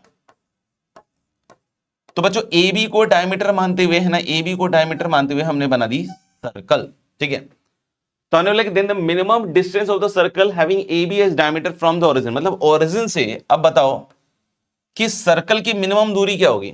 तो आप कॉमन सेंस से ही बता सकते हो, है ना, और वैसे सिखाया भी जाता है, तो कॉमन सेंस से भी बता सकते हो कि इसकी जो मिनिमम दूरी होगी, इसकी जो क्या होगी, मिनिमम दूरी होगी, है ना, इसकी जो मिनिमम दूरी होगी वो ये वाली होगी, क्योंकि इसके अलावा कुछ भी करोगे तो वो बड़ा ही वैल्यू आएगा। और जनरली इसको ऐसे सिखाया जाता है कि यहां से सेंटर तक का डिस्टेंस और minus radius, CP minus R का मॉडुलस आपने पढ़ा होगा। बाकी ये तो आप चाहो तो ठीक है, सेंटर से इसका डिस्टेंस कितना हो गया 12, और माइनस रेडियस करोगे, रेडियस मतलब कितना हो गया, रेडियस मेरे ख्याल से 4√3, तो 4 कॉमन ले लो, अंदर क्या आएगा 3 - √3, तो मेरे ख्याल से ये आंसर हो जाएगा 4 × 3 - √3। फिर से एक बार इसका आंसर क्या आ रहा है, ए आगरा, देख लीजिए ए आगरा। ओके, अगला सवाल है कि let the image of the parabola x² = 4y। तो बहुत सही लग रहा है मेरे को। पहले तो इसका x² = 4by टाइप में है, b1 है ना, तो यानी कि इसका क्या होता है 2t, t²। इसका पैरामीटर अभी थोड़ी देर पहले मैंने पहले क्वेश्चन में सिखाया था आपको, है ना, 2t, t², 2t रख दो, t², मेरे ख्याल से आ जाएगा। अब बोला है कि इमेज ऑफ दिस पैराबोला, या फिर मैं कह दूं इमेज ऑफ दिस पॉइंट, क्योंकि this is the point which is the variable point on this, है ना। तो आप पूरे पैराबोला का इमेज ले रहे हो या इस पॉइंट का इमेज ले रहे हो, उससे भी बात बन जाएगी, ठीक है।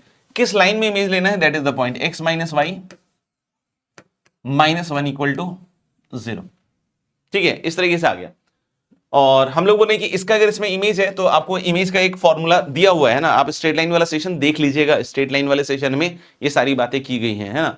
तो स्ट्रेट लाइन वाले में मैंने इसमें बताया कि स्ट्रेट लाइन की चीजें बहुत बेसिक भी होती है ना, तो अगर हमने बोला कि x1 y1 का इमेज है x2 y2, क्या है x1 y1 का इमेज क्या है आपका x2 y2, तो क्या फॉर्मूला होता है पता है, x2 minus x1 by a, y2 minus y1 by b equal to minus of 2ax1 plus by1 plus c upon a square plus b square, ये होता है इसका फॉर्मूला। तो हमने बोला ठीक है, अभी हम लोग को पता नहीं कि इसका इमेज क्या होगा, तो मैंने इसका इमेज मान लिया h के। तो बच्चों इसको आप कैसे ट्रीट करोगे पता है, x2 y2, और इसको कैसे ट्रीट करोगे x1 y1, और a कितना है 1, b कितना है आपका -1, है ना, इस तरीके से देख लीजिएगा। तो हमने बोला ठीक है x2 माइनस x1 मतलब h minus 2t upon a कितना है 1, y2 माइनस y1 यानी कि k माइनस टी स्क्वायर और upon b equal to -2ax1, है ना, ax1, तो x1 ये है, तो ax1 करोगे तो a का मान 1 है, तो यानी कि मेरे ख्याल से 1 इंटू 2t, है ना, 1 इंटू 2t, ठीक है। फिर -1 b y1, तो y1 इज टी स्क्वायर और minus c upon a square plus b square, तो 1 प्लस 1 कितना आ जाएगा 2, ये गया, ये गया। अब देख लो पहले और लास्ट वाले को यूज करो, तो यहां से आएगा h minus 2t equal to minus अंदर ले जाओ, तो -2t plus T square plus 1, तो ये कैंसिल आउट हो जाएगा और h का मान आ रहा है बच्चों टी स्क्वायर प्लस 1। ऐसे ही k भी इन टर्म्स ऑफ t आ जाएगा, कैसे, इन दोनों को यूज कर लो आप, तो ये -1 उधर ले जाके लिख दो, तो k माइनस टी स्क्वायर, और ये -1 इधर जब जाएगा तो ये माइनस माइनस प्लस हो जाएगा, तो यानी कि इधर बनेगा 2t minus t square -1। You can check t square खलास, इस -1 को इधर लाओगे तो k plus 1 is 2t, t eliminate कर रहे हैं ना, ध्यान से देखिएगा। तो t का मान कितना आएगा पता है, k प्लस 1/2, k प्लस 1/2। अब मैंने क्या कहा कि इस t को उठा के इसमें रखो, तो देखना यहां सबसे पहले मैं h minus 1 equal to t square लिख रहा हूं, है ना, 1 को इधर ले आओ, h minus 1 equal to t square, और t कितना है, t है वहां से देखिएगा k प्लस 1/2,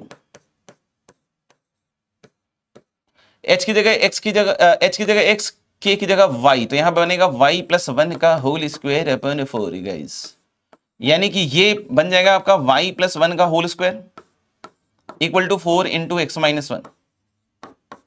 और यहां से इसको देख सकते हो आप कि a का मान अगर इक्वेट करोगे तो 1 आ जाएगा, b देख सकते हो 4 आ जाएगा, और c 1 आ जाएगा, तो 4 1 5 1 6, यानी कि इसका आंसर क्या आ जाएगा 6। तो ये तो मैंने बिल्कुल कायदे से करके दिखा दिया।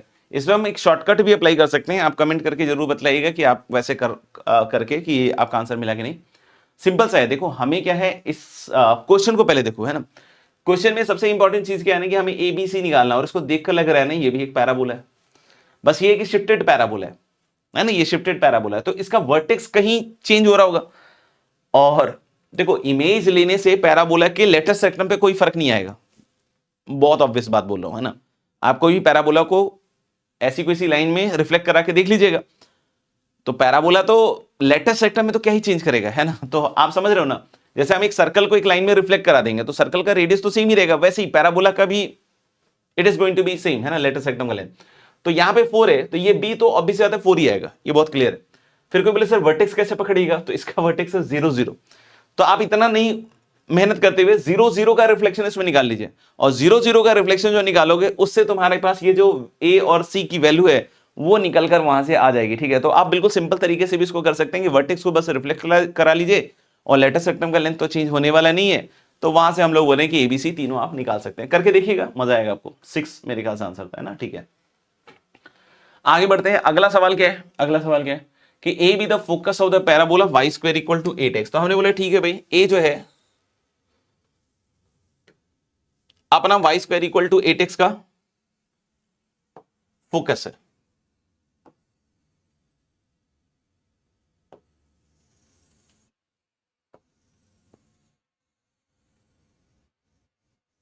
है ना। ए जो है वो फोकस है किसका, y square equal to 8x का। एक मिनट, ए इधर कहीं आएगा, और यहां पे फिर से वैसे ही अगर 4a इक्वल टू 8 वाली खेल को देखिएगा तो 4a इक्वल टू 8 है, तो a का मान कितना आ जाएगा 2, तो हमारे पास फोकस क्या होता है, a कॉमा 0, मतलब ये फोकस आएगा दोस्त आपका 2 कॉमा 0, ठीक है, बिल्कुल सिंपल। अब बोला let y equal to mx plus c जो है ना, कोई एक लाइन है, ऑब्वियस सी बात है, जो b और c दो पे इंटरसेक्ट कर रहा है। तो हमने बोला ठीक है भाई, अभी ऐसे कोई लाइन खींच देते हैं जो y equal to mx plus c है अकॉर्डिंग टू द क्वेश्चन। और ये क्या कह रहा है कि b और c इसके कटिंग वाले पॉइंट है, तो बी और सी पे काट रहा है, हमें इस बीसी स्क्वायर का लेंथ बतलाना है कि इनमें से क्या रहेगा, ठीक है। और सेंट्रोइड दिया हुआ है 7/3 4/3, तो हमने बोला ठीक है भाई चला लेते हैं काम। तो हमने बोला ए पता है, बी और सी के बारे में कुछ नहीं पता है, तो हमें पता है ये पैराबोला के ऊपर है ना यार, तो हम इसको ऐसे मान लेते हैं ना, ए की वैल्यू कितनी है 2, तो 81 स्क्वायर, तो 2t1 स्क्वायर है ना, 81 स्क्वायर मतलब क्या हो जाएगा आपका 2t1 स्क्वायर, है ना, ए की वैल्यू 2 है। अच्छा अच्छा अच्छा, 4a सॉरी 2a,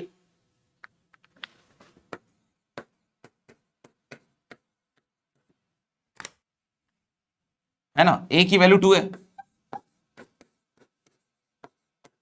तो ऐसा कुछ आएगा पॉइंट 2t स्क्वायर 4t, तो मैंने बोला 2t1 स्क्वायर और दूसरा क्या आएगा 4t1, और ऐसे ये वाला पॉइंट हो जाएगा 2t2 square 4t2 t2 t2, और इसका सेंट्रोइड लिखते हैं, और इसका सेंट्रोइड कितना दिया हुआ है 7/3 4/3। तो सेंट्रोइड कैसे निकाला जाता है, इस बात पे बहुत डिस्कशन चला है ना, और फाइनली जो पारित हुई है बात वह है कि सबके एक्स कोऑर्डिनेट का सम, यानी कि हम लोग ले 2t1 स्क्वायर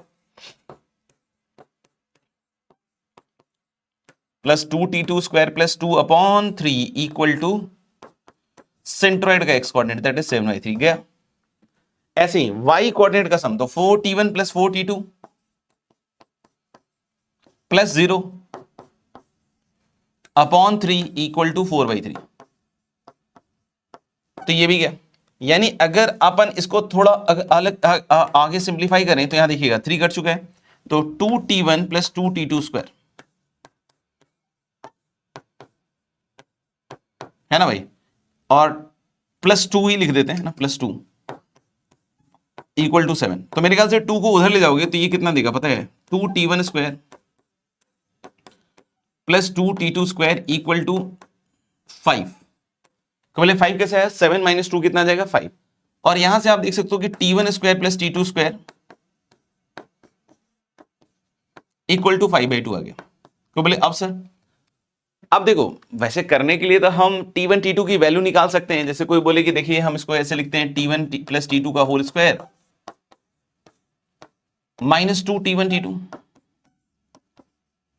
है ना, t1 प्लस t2 का whole square minus 2t1 t2 equal to 5/2 ऐसे, ठीक है। और t1 प्लस t2 देखो इस वाले से निकल कर आ रहा है, आप देख सकते हो 4 कैंसिल आउट हो जाएगा, तो यहां पे t1 प्लस t2 पता है कितना आएगा, ये 1 आएगा, ये 1 आएगा, तो इसको 1 यहां रख दो, तो यानी 1 minus 2t1 t2 equal to 5/2, ठीक है सर।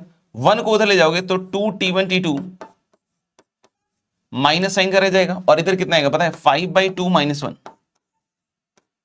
यानी कि 3/2। तो बच्चों यहां से मुझे लग रहा है कि t1 t2 कितना रहा है पता है, t1 t2 आ रहा है आपका माइनस ऑफ 3/4, देख लो यहां से 2t1 t2 3/2 माइनस साइन के साथ, तो माइनस उधर ले जाओगे 2 डिवाइड करोगे तो t1 t2 आएगा माइनस 3/4। इन दोनों की मदद से bc स्क्वायर लिख सकते हैं। कोई बोले कैसे सर, तो answer is very crystal clear, bc square लिखोगे तो डिस्टेंस फॉर्मूला का स्क्वायर, तो स्क्वायर रूट गायब हो जाएगा, तो इन दोनों को घटाओ, तो 2t1 square minus 2t2 square का होल स्क्वायर, ठीक है, और प्लस क्या आएगा पता है 4t1 माइनस 4t2 का होल स्क्वायर, ठीक है। अब हमने क्या कहा कि इससे एक काम करो 2 बाहर निकालो, तो 4 बाहर आएगा, और बच्चों यहां पे क्या बचेगा, कोई 4 कैसे है 2 common, 2 square t1 square minus t2 square का होल स्क्वायर, है ना, इससे 4 बाहर निकालो, तो 4 का स्क्वायर कितना हो जाएगा 16 इंटू t1 माइनस t2 का होल स्क्वायर। क्लियर है यहाँ तक, क्लियर है यहाँ तक। अब एक चीज समझिएगा, है ना, अब एक चीज समझिएगा, थोड़ा सा यहाँ जगह की कमी पड़ रही है, मुझे लगता है नेक्स्ट स्लाइड पे ले लेते हैं, है ना। तो हम लोग बोले bc स्क्वायर देखना, 4 इंटू, है ना, T1 square minus T2 square को आप लिख सकते हो कितना पता है, T1 minus T2 into T1 plus T2 का होल स्क्वायर। ठीक है, T1 square minus T2 square जो अंदर है ना, ए स्क्वायर माइनस बी स्क्वायर का फॉर्मूला लगाकर इस तरीके से लिख दिया, और उधर तो सॉरी, उधर तो क्या है, 16 T1 माइनस T2 का होल स्क्वायर, और इसको आप क्या लिखोगे, 4 इंटू T1 माइनस T2 का होल स्क्वायर। ठीक है ना, और फिर क्या आएगा, T1 प्लस T2 का होल स्क्वायर। अब एक चीज बताओ, T1 प्लस T2 कितना है ना, T1 प्लस T2 कितना है, तो T1 प्लस T2 आप सभी बच्चों को पता है ना, T1 प्लस T2 कितना है, 1। तो इसकी वैल्यू 1 रखोगे तो यहां पे क्या बनेगा पता है, 4 इंटू T1 माइनस T2 का होल स्क्वायर, और plus 16 into T1 minus T2 का होल स्क्वायर। ठीक है, यानी कि ये बन जाएगा 20 इंटू T1 माइनस T2 का होल स्क्वायर। इसकी वैल्यू निकालनी पड़ेगी बच्चों, कैसे निकालेंगे बताओ, T1 प्लस T2 और T1 T2 में बदल के, तो कैसे लिख सकते हैं आप इसको, T1 प्लस T2 का whole square minus 4 T1 T2 को बोले, अरे सर ये कैसे लिख दिया आपने, तो भाई हमारे पास ये फॉर्मूला होता है, if you remember, a minus B का square equal to a plus B का whole square minus of 4ab, है ना, ये बचपन का फॉर्मूला है, बचपन का प्यार भूल नहीं जाना रे। तो हमने बोला कि T1 प्लस T2 1 हो गया, और minus 4 T1 T2, T1 T2 कितना है बच्चों आपका, माइनस 3/4, तो ये कैंसिल आउट हो जाएगा, और ये 1 माइनस माइनस प्लस 3, तो यानी कि 20 इंटू 4 कितना आ जाएगा, 80। तो आप देख सकते हैं इसका आंसर कितने के बराबर आ जाएगा, 80। लेकिन आपने देखा इस कैलकुलेशन को करने में काफी टाइम लगा, इसको मैं चाहता तो थोड़ा सिंपल भी कर सकता था, है ना। मैं फिर से इसको एक बार और आपको करके दिखाता हूं, है ना, हो सकता हो कि ये इंपैक्ट आपको थोड़ा सा हेल्प करे। तो चलिए देखते हैं, है ना, मेरे ख्याल से देखने तो कोई हर्ज नहीं है। यहां से देखिएगा, दूसरा तरीका हम यहां से कैसे निकाल सकते हैं, जैसे T1 plus T2 we have 1, है ना, T1 प्लस T2 यहां से हमारे पास सीधा सीधा 1 आ गया, है ना। मैं यहाँ T1 T2 की वैल्यू नहीं निकालता हूं, हम लोग यहाँ पे जैसे यहां तक पहुंचे थे ना ये, तो यहां से मैं T1 square plus T2 square उठा रहा हूं, है ना, T1 square plus T2 square कितना है, 5/2। तो बोले अब क्या करोगे सर, देखो अब देखो BC स्क्वायर निकालेंगे तो यहां तक तो कहानी सेम ही रहेगी, है ना, कि BC स्क्वायर में अल्टीमेटली कितना आ जाएगा आपका, 20 इंटू कितना आ जाएगा, T1 माइनस T2 का होल स्क्वायर। यानी इसकी जो वैल्यू निकालनी है, तो आप इसको ऐसे भी लिख सकते हो, हालांकि मुझे लगता है इसको हम पहले ही लगा देते तो ज्यादा बेहतर रहता है यहीं पर, बट ठीक है, मेरे को तो बस थोड़ा सा बतला देना है। आप डायरेक्टली T1 माइनस T2 कैसे निकाल सकते हो उसके बारे में बात कर लेते हैं। वैसे इसमें ज्यादा आपको इंपैक्ट महसूस नहीं होगा, सिंप्लीफिकेशन करना पड़ेगा मुझे थोड़ा सा, है ना। बाकी इस फॉर्मूले को देख लो एक बार, कभी अगर आपको चमक जाए अच्छी चीज तो देख लीजिएगा। ये आपने पढ़ा होगा, है ना, a प्लस बी का whole square a minus B का whole square is 2 times a square plus B square, है। T1 प्लस T2 इज 1, और इधर से सीधा सीधा T1 माइनस T2 का होल स्क्वायर आ जाएगा, देखना आप 5/2 रखोगे तो ये 5 आएगा, और T1 माइनस T2 का होल स्क्वायर डायरेक्टली कितने के बराबर आ जाएगा आपका, 4। तो एक्चुअली इसमें जो कैलकुलेशन सेव हुआ है, आपको लग रहा होगा कि बस इतना सा हुआ है, नहीं इतना सा नहीं हुआ है, बहुत सारा कैलकुलेशन सेव हुआ है ना। अगर आप देखो तो ये जो पूरा का पूरा कैलकुलेशन किया गया था ना T1 T2 निकालने के लिए, वो पूरा सेव हो चुका है ना, ये पूरा का पूरा कैलकुलेशन सेव हो चुका है। हाँ, ये थोड़ा सा सिंप्लीफाई करना पड़ेगा, कितना फास्ट कर सकते हो ये आपके ऊपर है। बाकी मैंने तो हर एक स्टेप लिखा है, तो इसलिए थोड़ा सा समय लग गया है ना। कुछ चीजें हम इसमें ओरली माइंड में भी कैलकुलेट कर सकते हैं, ठीक है। तो the answer is going to be what, 80। अगले सवाल पे चलते हैं बच्चों। अगला सवाल क्या है, एलिप्स का है। एलिप्स में क्या कह रहा है, मतलब पैराबोला के, आप देख सकते हो कि फर्स्ट सेशन में आप समझ लो काफी सारे सवाल हैं, है ना, मतलब कम से कम मेरे ख्याल से 9 सवाल नहीं 8 सवाल तो होंगे, देख लें। तो इग्नोर नहीं किया जा सकता, कुल मिला के तो यही है ना। ये एक सवाल हो गया, 2 3 4 5 6 7 8, है ना, यही कह रहा था मैं। टोटल कितने सवाल हैं पैराबोला के, 8 सवाल है, 8 सवाल। तो 8 सवाल अगर हम लोग 10 सेशन की बात करें ना, 10 सेशन की बात करें, है ना, तो 10 में अगर 8 में आ रहा है तो मतलब करीब करीब औसतन सभी के पास पैराबोला का एक सवाल तो आ ही रहा है ना। एक आध दो सवाल ठीक है किसी किसी सेशन में नहीं आया होगा, लेकिन करीब करीब 8 सेशन में आया है तो है ही। अब बोला है कि एलिप्स के सवाल में कि this line touches this ellipse, है ना, तो हमने बोला ये एलिप्स हमने देखा है क्या, यस, एक्स स्क्वायर अपॉन ए स्क्वायर कर लो तो ये ऐसा कुछ दिखेगा, है ना, एक्स स्क्वायर अपॉन ए स्क्वायर कर लो तो एक्स स्क्वायर अपॉन 1/3 दिखेगा, और प्लस वाई स्क्वायर अपॉन कितना दिख रहा है, 4y स्क्वायर है तो 1/5 4। अब मेरे ख्याल से देखो ये होता है 0.33 1/3 और ये होता है आपका 0.25, तो 0.33 इज डेफिनेटली ग्रेटर, यानी कि ये जो हमारा मतलब सॉरी एलिप्स है ना, ये ऐसा ही है, हॉरिजॉन्टल वाला ही है ना, बहुत छोटे छोटे लेंस हैं बट ठीक है तो ऐसा ही कुछ।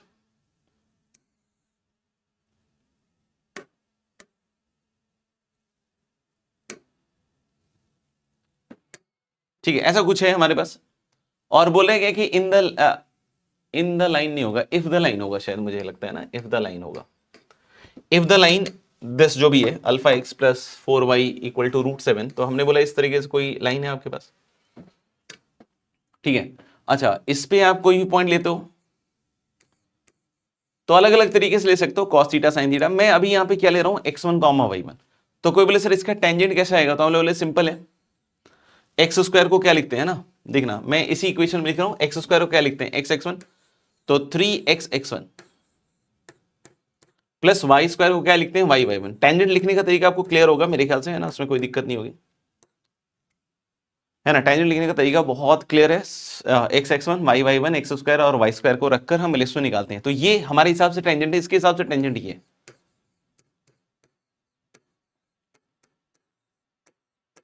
ठीक है। अब मैं क्या कह रहा हूं कि दोनों टेंजेंट को सेम कर देते हैं, तो कंपेयर करेंगे, तो x का कोएफिशिएंट इधर अल्फा है, इधर कितना है 3x1, y का कोएफिशिएंट इधर कितना है 4 और इधर कितना है पता है 4y1, और इधर कितना है पता है √7 और इधर कितना है 1, तो इससे जब तुम y1 निकालोगे ना तो मुझे लग रहा है पता नहीं y1 शायद आ रहा है 1/√7। को बोले सर x1 निकाल सकते हैं क्या, इजीली हम लोग बोले कि सिंस ये कर्व के ऊपर लाई करेगा तो 3x² बताओ कितना आएगा, प्लस 4 इंटू, है ना, y स्क्वायर हो जाएगा 1/7, तो यानी कि 3x² पता है कितना आएगा 1 - 4/7 मतलब 3/7, है, दोनों सेम ही आ गए क्या, हाँ भाई, x1 भी 1/√7 ही है ना, 1/√7 या फिर -1/√7, लेकिन फर्स्ट क्वाड्रेंट में है पॉइंट P, तो मुझे लग रहा है कि अपन को क्या लेना चाहिए, x1 को 1/√7, है ना, यानी कि जो पॉइंट है ना बच्चों ये है 1/√7, 1/√7। अब अगर तुमको अल्फा की वैल्यू भी पूछ रहा है ना तो वो भी निकाल सकते हो तुम यहाँ पे रखकर, है ना, मेरे ख्याल से 3 आ जाएगी, कैसे 1/√7 1/√7 बाहर आके इधर 7 हो जाएगा, अल्फा प्लस 4 7, अल्फा की वैल्यू 3, लेकिन वो पूछ नहीं रहा है, वो बोला है कि then one of the focal distances of the point P, तो देखो फोकल डिस्टेंसेज या तो होते हैं a + ex1 या फिर होते हैं a - ex1, इस तरीके से निकलते हैं फोकल डिस्टेंसेस, तो x1 तो 1/√7 है, और उसको देखकर मुझे लग रहा है कि माइट भी शायद यही होगा, क्योंकि 1/√7 वाला तो यही ऑप्शन है ना, और a की वैल्यू भी 1/√3 है, तो मेरे ख्याल से शायद यही वाला होगा, e निकाल लो बस, है ना, एक्सेंट्रिसिटी, देखो आंसर मुझे लगता है यही होगा, क्योंकि √7 का फंडा तो इसी में आ रहा है। अब √1 - b² मतलब 1/4 और 1/3, तो मुझे लग रहा है हाफ, ठीक है, मुझे लग रहा है यही आएगा, a + ex1 से ये वाली चीज आ रही है 1/√3 और +1/2√7, ये ऑप्शन, ठीक है, तो बहुत इजीली निकाल लिया है ना। बाकी बहुत सारे बच्चे इसमें घूम भी जाते हैं, पहले अल्फा निकालते हैं ना, इसमें अगर तुम उस वाले अप्रोच से जाओगे ना कि y = mx + √(a² m² + b², तो हो सकता है थोड़ा लेंदी निकले कि m की वैल्यू निकले, और फिर पॉइंट ऑफ कोऑर्डिनेट, एक्चुअली इसमें सबसे बड़ा पॉइंट क्या है पता है, इसमें जो टच करने वाला पॉइंट है ना, इसको निकालने में जान निकलेगी, तो अगर इसमें स्लोप फॉर्म में जाओगे ना तो मैं मतलब थोड़ा आइडिया बतला रहा हूं कि इस क्वेश्चन में हमने ऐसे क्यों किया। जनरल हमारा काम करने का तरीका क्या होता है कि हम स्लोप फॉर्म लेते हैं, है ना, कि y = mx, आपको मुझे लगता है कि इसका स्लोप फॉर्म याद होगा, है ना, x² upon a² plus y² upon b² equal to 1 है, इसका स्लोप फॉर्म वाला कैसा आता है tangent, y = mx plus minus √(a² m² + b², है ना, तो इसको हम y = mx + c वाले फॉर्म में बदल कर, है ना, और उसके बाद a और b पता है तो उससे हम m निकाल लेंगे, है ना, तो आप समझ रहे हो कि चीजें बन जाएंगी टेंजेंट। लेकिन फिर इसके बाद अब आप इसको टेंजेंट को एलिप्स के साथ सॉल्व करोगे तब आपको पॉइंट ऑफ कांटेक्ट निकलेगा। ये पॉइंट ऑफ कांटेक्ट तो निकालना ही है। तो यानी आप समझ रहे हो ये क्लेवर आइडिया क्या है कि अगर कभी भी आपको पॉइंट ऑफ कांटेक्ट निकालना है टेंजेंट और एलिप्स का, तो it will be much better कि आप कार्टेशियन वाला टेंजेंट लिखो x1 y1 पे और कंपेयर करके x1 y1 को निकाल लो, जो मैंने अभी इसमें किया है। इससे काफी सारा टाइम जो है आपका सेव हो जाता है एग्जामिनेशन में, अदरवाइज फिर आप फंस जाओगे, फिर आपको प्रॉब्लम आएगी उसमें, है ना। अगले सवाल के ऊपर चलते हैं। अगला सवाल क्या कहता है कि S and S dash with the foci of this ellipse, ठीक है। ये भी मुझे लगता है हॉरिजॉन्टल वाला ही एलिप्स है, 25 ग्रेटर देन 9 वाला है। अच्छा, एलिप्स में कभी कभी A greater than B greater than A का काफी कंफ्यूजन होता है ना। तो मैंने अपने टेलीग्राम चैनल पे एक पीडीएफ शेयर किया है कि ए ग्रेटर देन बी और बी ग्रेटर देन ए में क्या क्या चीजें बदलती हैं और क्या क्या चीजें सेम रहती हैं। तो अगर अभी तक आपने उसको नहीं देखा और कंफ्यूजन से, है ना, आपका चल रहा है ताबड़तोड़ वास्ता, तो उसको मिटा सकते हो, उस चीज को, पर्टिकुलर चीज को देखकर समझकर, है ना। तो हमने बोला कि ये है, और ये पॉइंट्स ऑब्वियस सी बात है 5,0 0,3 ऐसे होंगे, है ना। और एस डैश, तो हमने बोला फोकस यहां एस है और यहां एस डैश। तो मुझे लग रहा है कि ये जो फोकस होगा this is going to be 4,0 -4,0। तो कोई बोले सर बिना एक्सेंट्रिसिटी के हम फोकस निकाल सकते हैं? Answer is yes. आपको बस इन दोनों को सबट्रैक्ट करना है और उसका स्क्वायर रूट ले लेना है ना। तो 25 में से 9 गया कितना, 16, 16 का स्क्वायर रूट 4, और एक 4 होगा तो दूसरा अपने आप क्या समझ में आ जाएगा, -4। अगर कोई बोले एक्सेंट्रिसिटी निकाल के कर सकते हैं, हाँ वो तो कर ही सकते हैं। तो रूट अंडर कितना आएगा, 1 - 9/25, ठीक है। इसको निकालोगे तो मुझे लग रहा है 25 में हो गया 16, 4/5 एक्सेंट्रिसिटी, और ए की वैल्यू है 5 और बी है 3। तो आपको पता है ए होता है ना, ए होगा तो 5 × 4/5 करोगे तो वहां से भी 4 और -4, है ना। और बाकी डायरेक्ट निकालना है तो डायरेक्टली बड़े में से छोटा वाला घटा दो, उसका स्क्वायर रूट ले लो, एक प्लस में है तो दूसरा क्या आ जाएगा आपका माइनस में, ठीक है। अब बोला है कि P is some point on this, है ना, P is some point on this. तो हमें एक चीज और पता है PS प्लस PS डैश कितना होता है पता है, 2S 2A, है ना, जिसको अपन क्लास में PF1 प्लस PF2 भी कहते हैं ना, उस इस 2A। तो हमें पता है PS प्लस PS डैश कितना आ जाएगा, A का मान देखो 5 है तो ये हो जाएगा तुम्हारा 10, और यहां कुछ इसका स्क्वायर दिख रहा है, तो इसको स्क्वायर दिखते हुए ना मैं सोच रहा था कि इसको क्यों ना दोनों साइड स्क्वायर कर देते,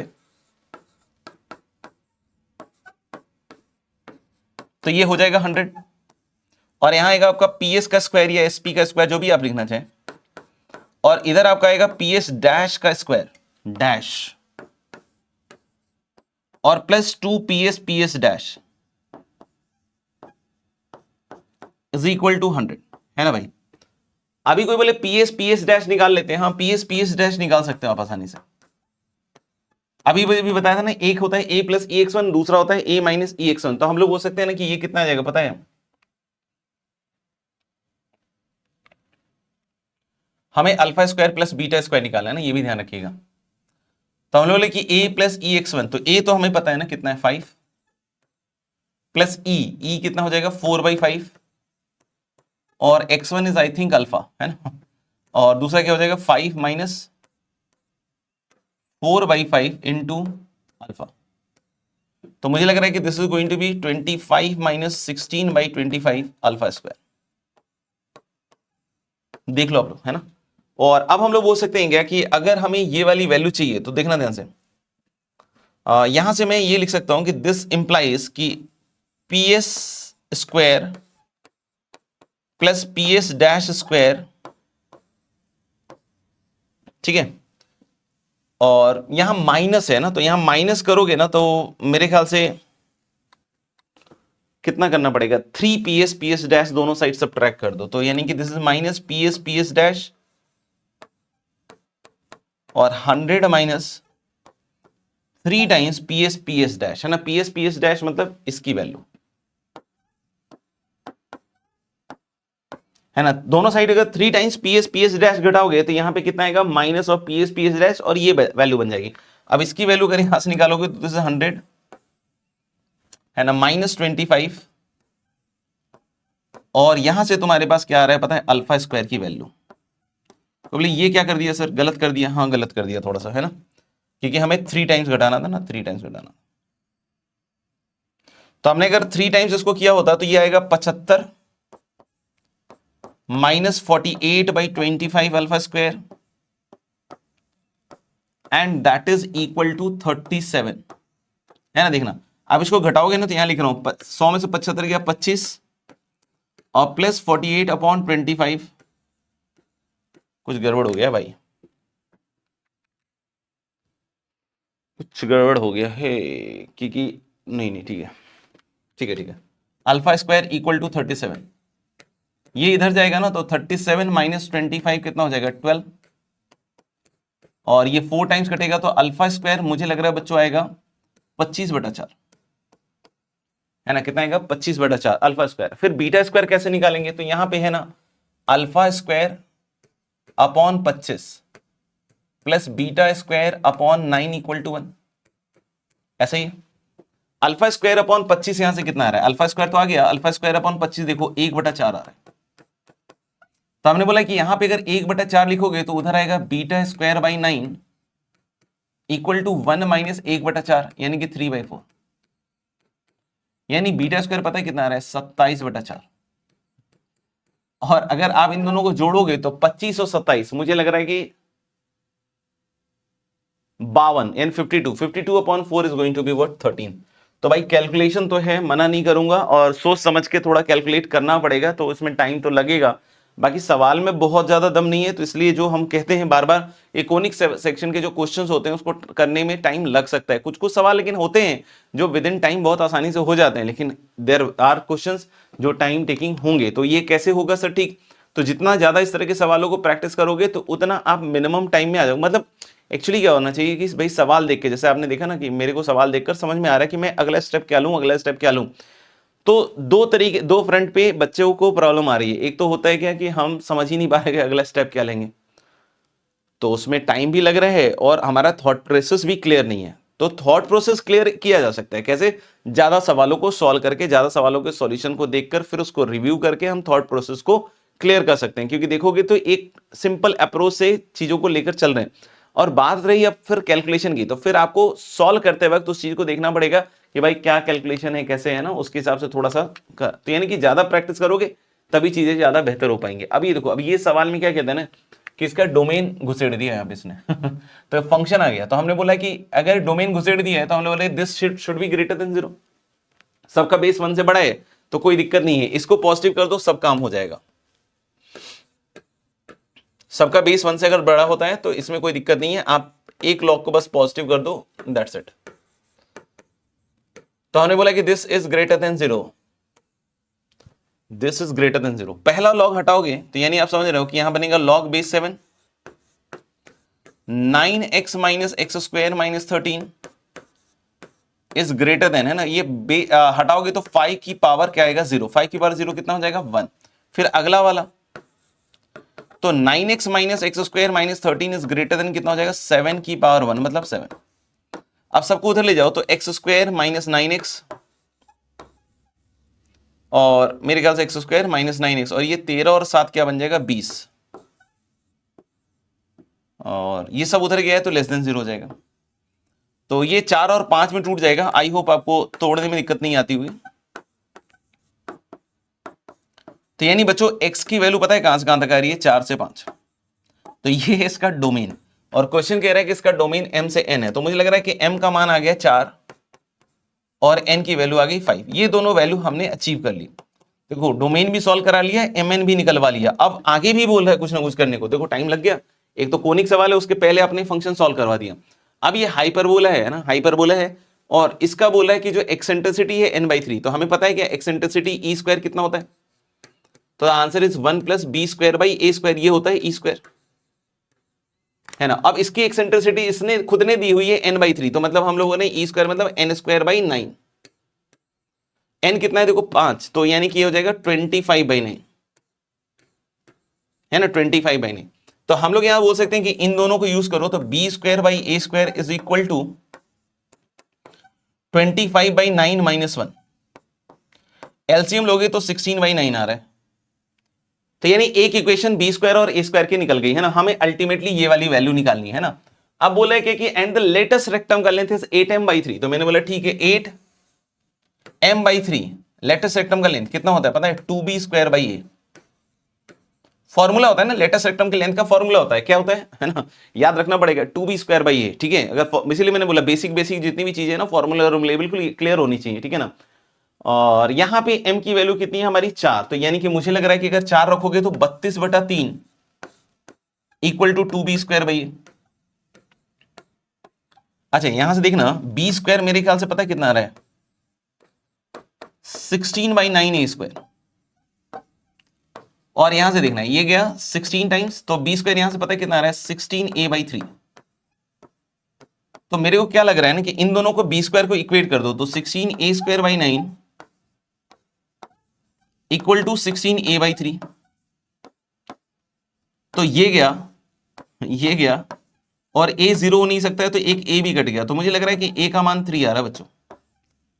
a का मान अगर 3 आ रहा है तो 3 रखोगे यहां पे, तो b² मेरे ख्याल 16 आ रहा है। तो b² इज 16, a² कितना आएगा बच्चों? 9।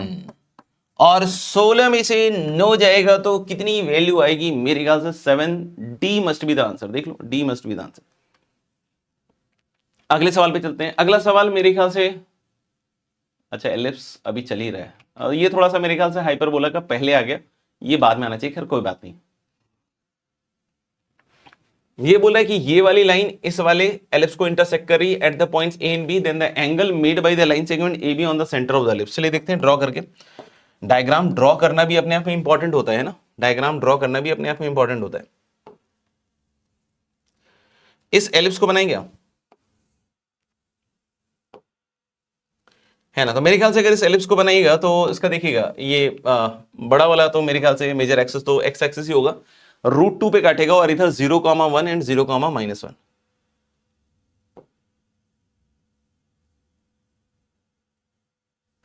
है ना। यानी ये जो पॉइंट होगा ना भाई, ये है √2,0।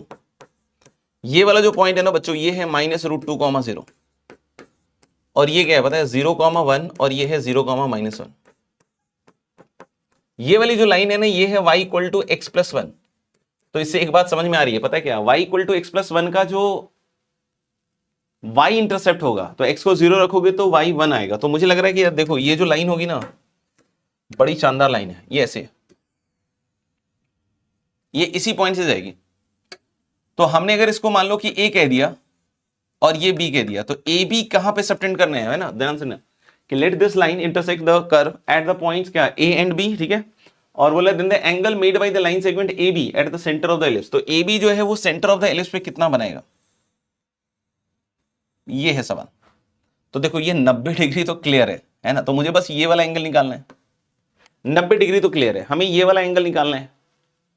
π/2 तो सब में है, पाई एक में है, पाई में से घटेगा तो नहीं, है ना। ये तो मुझे लगता है ऑप्शन पॉसिबल ही नहीं है, और मेरे ख्याल से तो जो एंगल है वो 90 से तो ज्यादा ही है। मेरे ख्याल से तो ये भी नहीं हो सकता।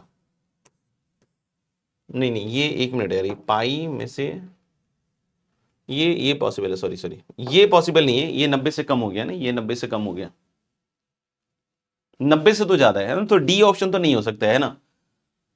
चलो देख लेते हैं निकाल के। तो बी पॉइंट मुझे लगता है निकालना तो पड़ेगा, है ना, बी पॉइंट निकालना तो पड़ेगा। तो वाई, अब एक काम करते हैं, कर्व सॉल्व कर लेते हैं। x² 2 और y = x+1 रखोगे तो कितना आएगा? x+1 का होल स्क्वायर बाई 1, यानी x² 2 और प्लस कितना आएगा बच्चों? x² प्लस कितना आएगा बोलो?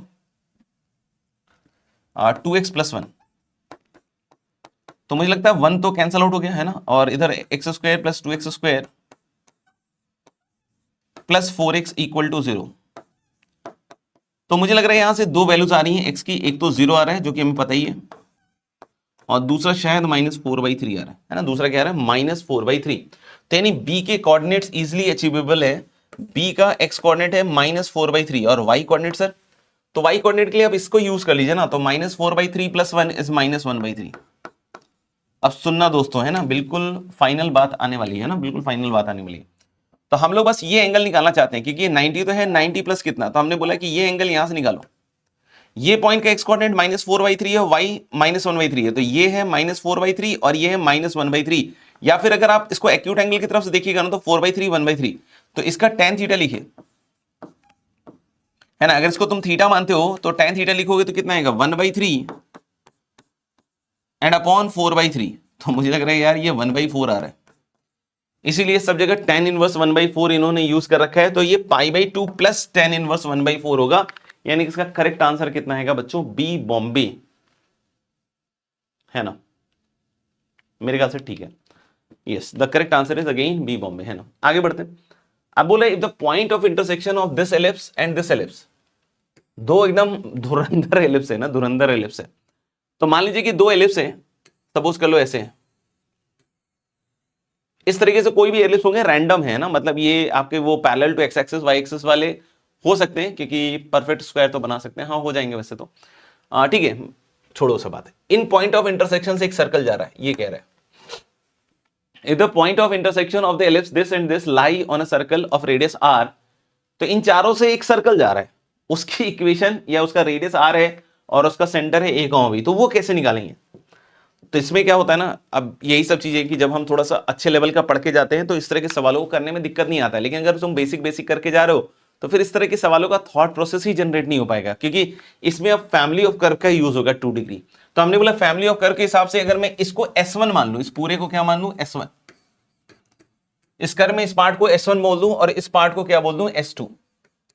यानी बच्चों हम लोग बोल सकते हैं क्या कि इसका क्या आएगा पता है, S1 प्लस लैम्डा S2, ये हो गया 2 degree curve passing through the 4 points, है ना, 2 degree curve passing through the 4 curves. तो देख सकते हो S1 प्लस लैम्डा S2 अगर लिखोगे तो ऐसा आएगा x square plus 2y² minus 4x, sorry x square plus 2y² minus 6x minus 12y plus 23 और प्लस लैम्डा टाइम्स S2 मतलब 4x² प्लस 2y²। अब इतने बड़े बड़े इक्वेशन है कि इसको लिखने में ही टाइम लग रहा है। ये हो गया तुम्हारा, है ना। ये क्या है, ये एक कर्व है, ये एक कर्व है जो इन चारों पॉइंट्स को सेटिस्फाई कर रहा होगा, सोचो हाँ या ना। 2 डिग्री का कर्व है जो चारों को सेटिस्फाई कर रहा है। कोई बोले सॉरी इसको कैसे सेटिस्फाई करेगा, तो मान लीजिए ए का कोऑर्डिनेट है x1 y1, तो x1 y1 बच्चों इस कर्व पे भी लाई करता है, यस और नो, इंटरसेक्शन पॉइंट है और इस पे भी लाई करता है। तो मतलब जब x1 y1 को यहां रखोगे और यहां रखोगे तो ये चीजें जीरो बनेंगी। तो मैं वैसे ही कह रहा हूं कि x1 y1 को जब इस पे भी रखिएगा तो भी जीरो होगा। कोई बोले कैसे जीरो हो गया सर, क्योंकि x1 y1 पे ये एक्सप्रेशन क्या हो रहा है जीरो, क्योंकि x1 y1 इस पे लाई कर रहा है और x1 y1 पे ये भी जीरो हो रहा है। तो मतलब ये जीरो होने का मतलब क्या हुआ कि x1 y1 is also lying on this curve. और ऐसे ही आप प्रूव कर सकते हो कि ये पॉइंट ये पॉइंट ये पॉइंट भी इस कर्व पे लाई कर रहा है। मतलब ये 2 डिग्री का कर्व है जो इन चारों पॉइंट से पास कर रहा है।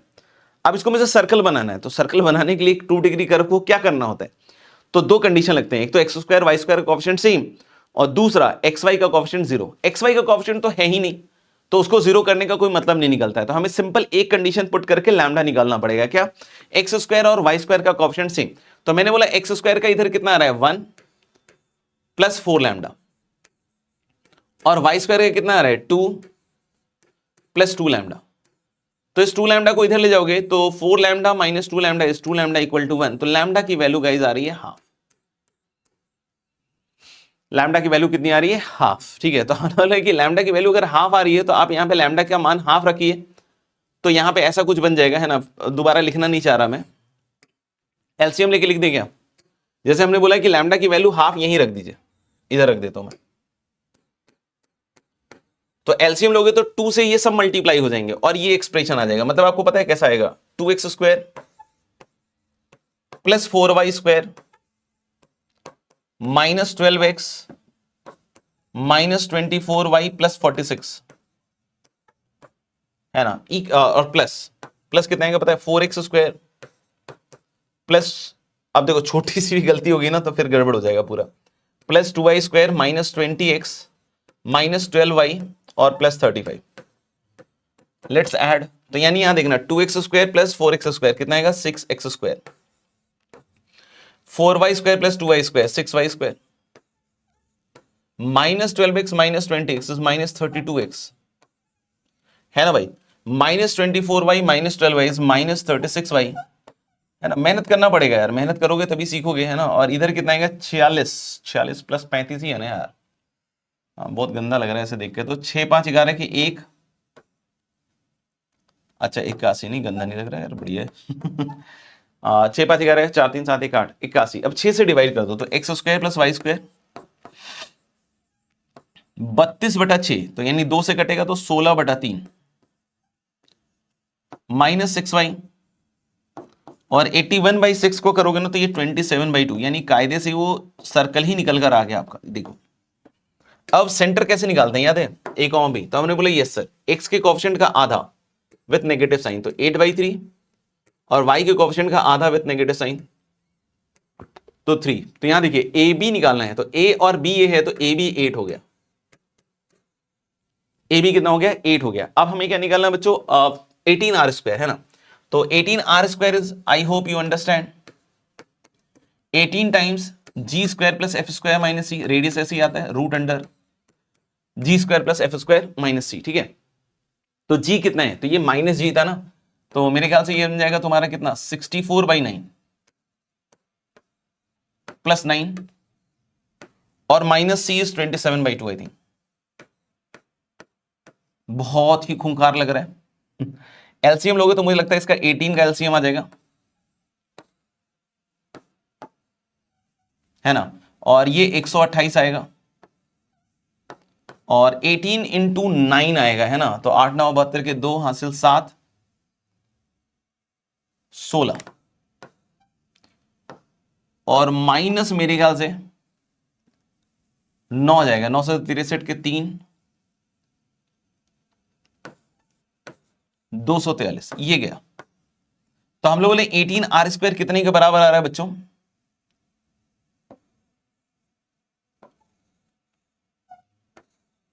290 माइनस 243,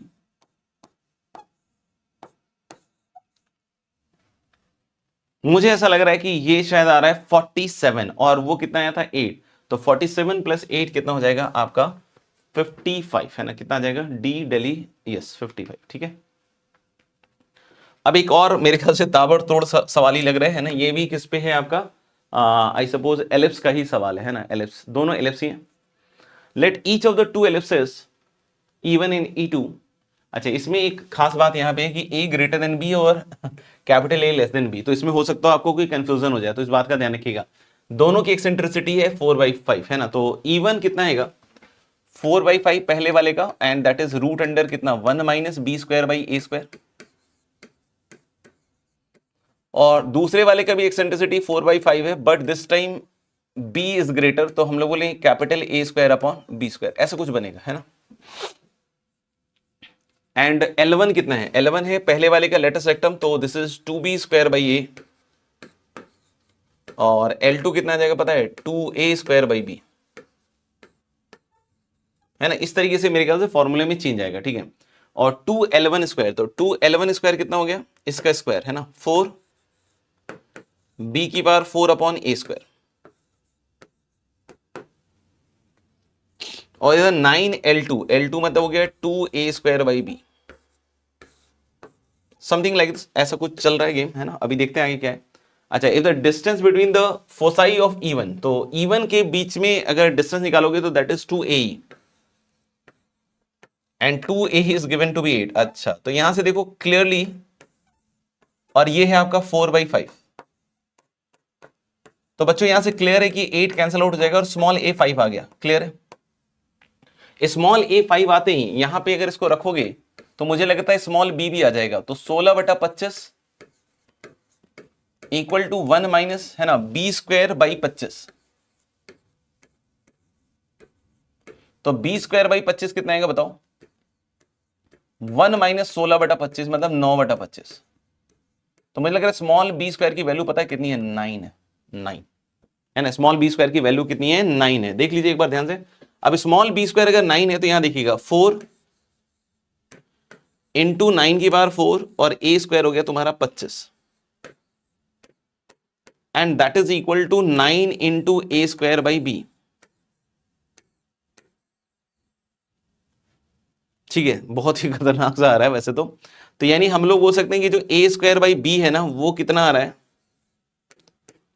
4 इंटू 729/25, ऐसा कुछ आ रहा है।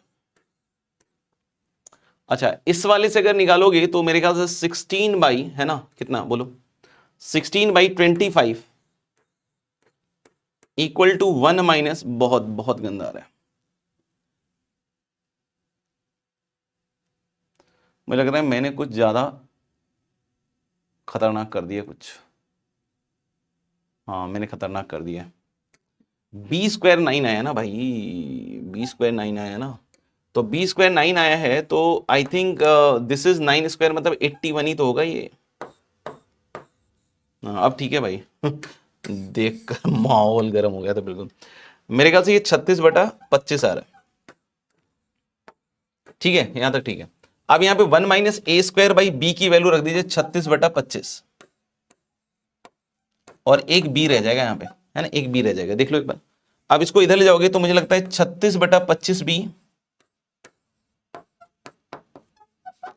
है ना, इसको मैं कर देता हूं जल्दी से, 9/25 आएगा, तो ये गया, तो ये भी गया, तो बी की वैल्यू मुझे लग रहा है 4 आ रही है। चेक कर लो आप, बी की वैल्यू कितनी आ रही है, 4 आ रही है। अब क्या निकालना है, distance between the foci of E2। अब ये वर्टिकल वाला है तो इसके बीच का जो डिस्टेंस आएगा ना वो आएगा 2BE।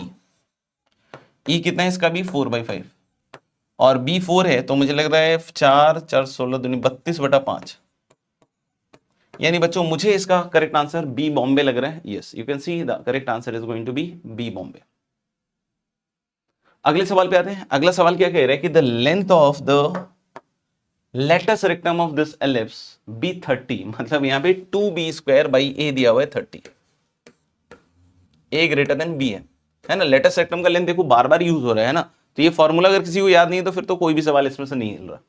अब बोले if eccentricity is the maximum value of this function, तो ये उल्टा वाला पैराबोला है ना, उल्टा वाला पैराबोला, देखो ये तो कोई चेंज नहीं करेगा, ये तो कांस्टेंट है ना, तो इसकी मैक्सिमम मतलब पूरे एफ टी का मैक्सिमम। तो ये वाला तो मुझे पता है कि ये उल्टा पैराबोला है, 0 और 2 पे काटता हुआ, तो इसका मैक्सिमम अगर ये 0 और 2 पे काट रहा है तो इसका मैक्सिमम तो 1 पे ही होगा ना, मिडल 1 पे अपन बोल रहे हैं कि इसका मैक्सिमम आएगा। तो if it's eccentricity is the maximum value of this function, तो हमने बोला कि ई क्या है, एफ टी का मैक्स, एफ टी का मैक्स यानी कि इसका मैक्स, और इसका मैक्स कहां पे मिल रहा है, 1 पे, तो 1 जैसे ही रखोगे तो -3/4, और 2 - 1 इज 1, तो यानी कि ई की वैल्यू पता है कितनी आ रही है, 1/4। अच्छा बी स्क्वायर क्या होता है पता है, बी स्क्वायर होता है ए square into 1 - E square, ellipse के केस में। तो मैंने बोला कि एक कट जाएगा a तो 2a, और 1 - ई स्क्वायर करोगे ना तो 1 - 1/16, और यहां से देखो 2a और इंटू कितना आएगा बच्चों, 15/16 इक्वल टू 30, तो ये 8 टाइम्स जाएगा और ये 2 टाइम्स जाएगा, तो मुझे लग रहा है a का मान 16 आ रहा है। पूछ क्या रहा है भाई मेरा, अच्छा a स्क्वायर आ गया ना, a स्क्वायर आ गया आपका कितना, 16 का स्क्वायर, 16 का स्क्वायर इज आई थिंक 256। खोले बी स्क्वायर कैसे निकलेगा, तो a का मान 16 यहां रख दीजिए, तो मुझे लग रहा है 2b² अपॉन 16 इज 30, तो बी स्क्वायर मुझे लग रहा है देखो ये 8 टाइम्स जाएगा, तो मेरे ख्याल से ये आ जाएगा 240, तो दोनों को जोड़ोगे तो a square plus B square का मान आ जाएगा आपका 6, 4 5 9 और 2 2 4, यानी कि 496 है ना, इसका मान कितना आ जाएगा आपका 496, यानी कि ऑप्शन सी।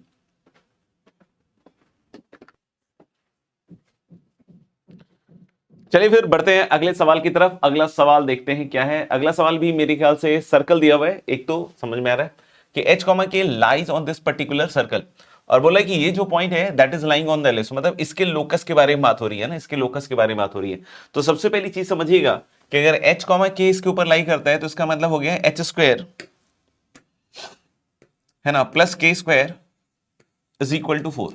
h, k इसके ऊपर लाई कर रहा है तो पहली कंडीशन तो मैं ऐसे लिख सकता हूं h² + k² इक्वल टू 4, और इसका लोकस निकालना है। इसका लोकस है आपका एलिप्स, तो हम लोग इसको ऐसे सोच सकते हैं कि भाई इसका लोकस निकालना है तो इसको अल्फा मान लो और उसको बीटा, और अल्फा बीटा का लोकस निकालो, अल्फा बीटा का लोकस निकालो। तो मैं यहां पे क्या कर रहा हूं, बिल्कुल सिंपल काम करूंगा, है ना, ध्यान से देखिएगा। अल्टीमेटली अब आपको कंफ्यूज नहीं होना है, क्योंकि जनरली क्या होता है ना कि हम लोकस वाले पॉइंट को यानी मूविंग पॉइंट को h, k मानते हैं, बट यहाँ h, k पहले से दिया हुआ है, तो अभी हमें लोकस निकालना है, तो अब हमें कुछ नया मानना पड़ेगा, है ना। h, k तो मान के काम नहीं चलेगा, क्योंकि इसको अगर h, k मान लिया तो फिर खेल खत्म हो जाएगा। तो इसलिए हम लोगों ने अब लोकस वाले पॉइंट को यानी कि मूविंग पॉइंट को अल्फा बीटा माना, जो कि एलिप्स के ऊपर है, ठीक है। और ये कंडीशन का यूज करेंगे कैसे भाई, तो यहां से देख सकते हो कि alpha minus 1/2 has to be H, and यहां से क्या आएगा बच्चों, beta minus 2/3 is equal to K. Alpha minus 1/2 equal to H और beta minus 2/3 is equal to K, उठा के इसमें रख देते हैं। तो दिस इज अल्फा माइनस 1/2 का whole square plus beta minus 2/3 का होल स्क्वायर इक्वल टू 4। अब अल्फा की जगह x और बीटा की जगह y रखिएगा, तो दिस इज x माइनस 1 का whole square upon 4 and plus y minus 2 का whole square upon 9 equal to कितना रहे, यस 4। आप 4 से चाहो तो डिवाइड कर लो, तो ये बन जाएगा x माइनस 1 का होल स्क्वायर अपॉन 4 का square that is 16 and this is y minus 2 का होल स्क्वायर अपॉन 36।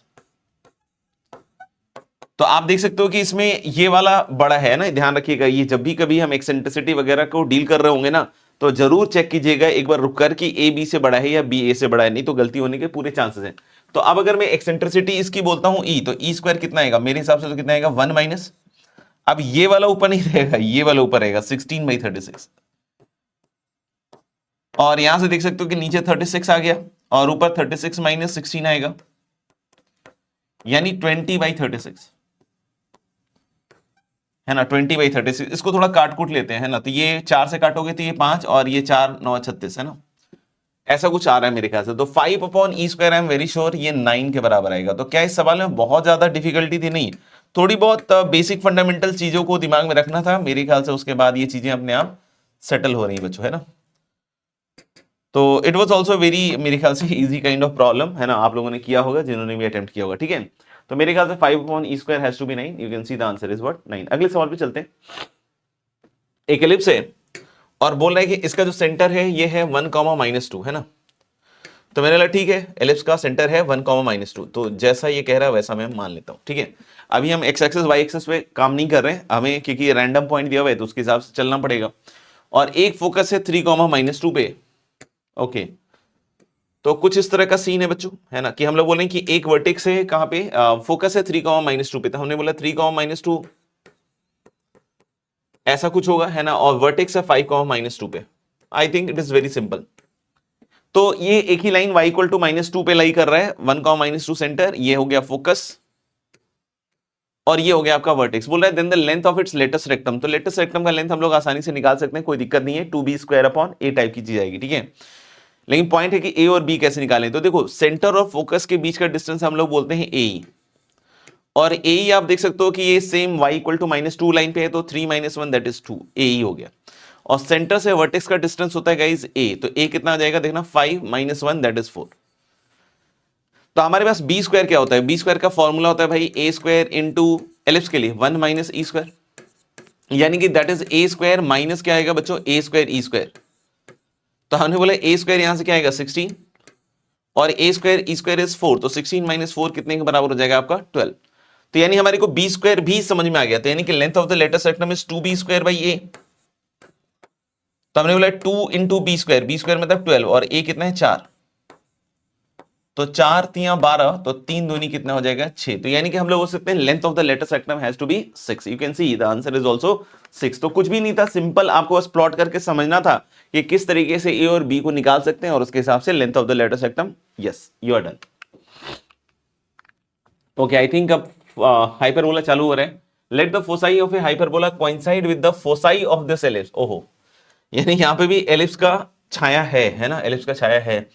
तो हम लोग कुछ ऐसा समझ रहे हैं, मतलब लेट मी प्लॉट दिस, है ना, सीन, कि मान लीजिए कि ये इस तरह का एलिप्स है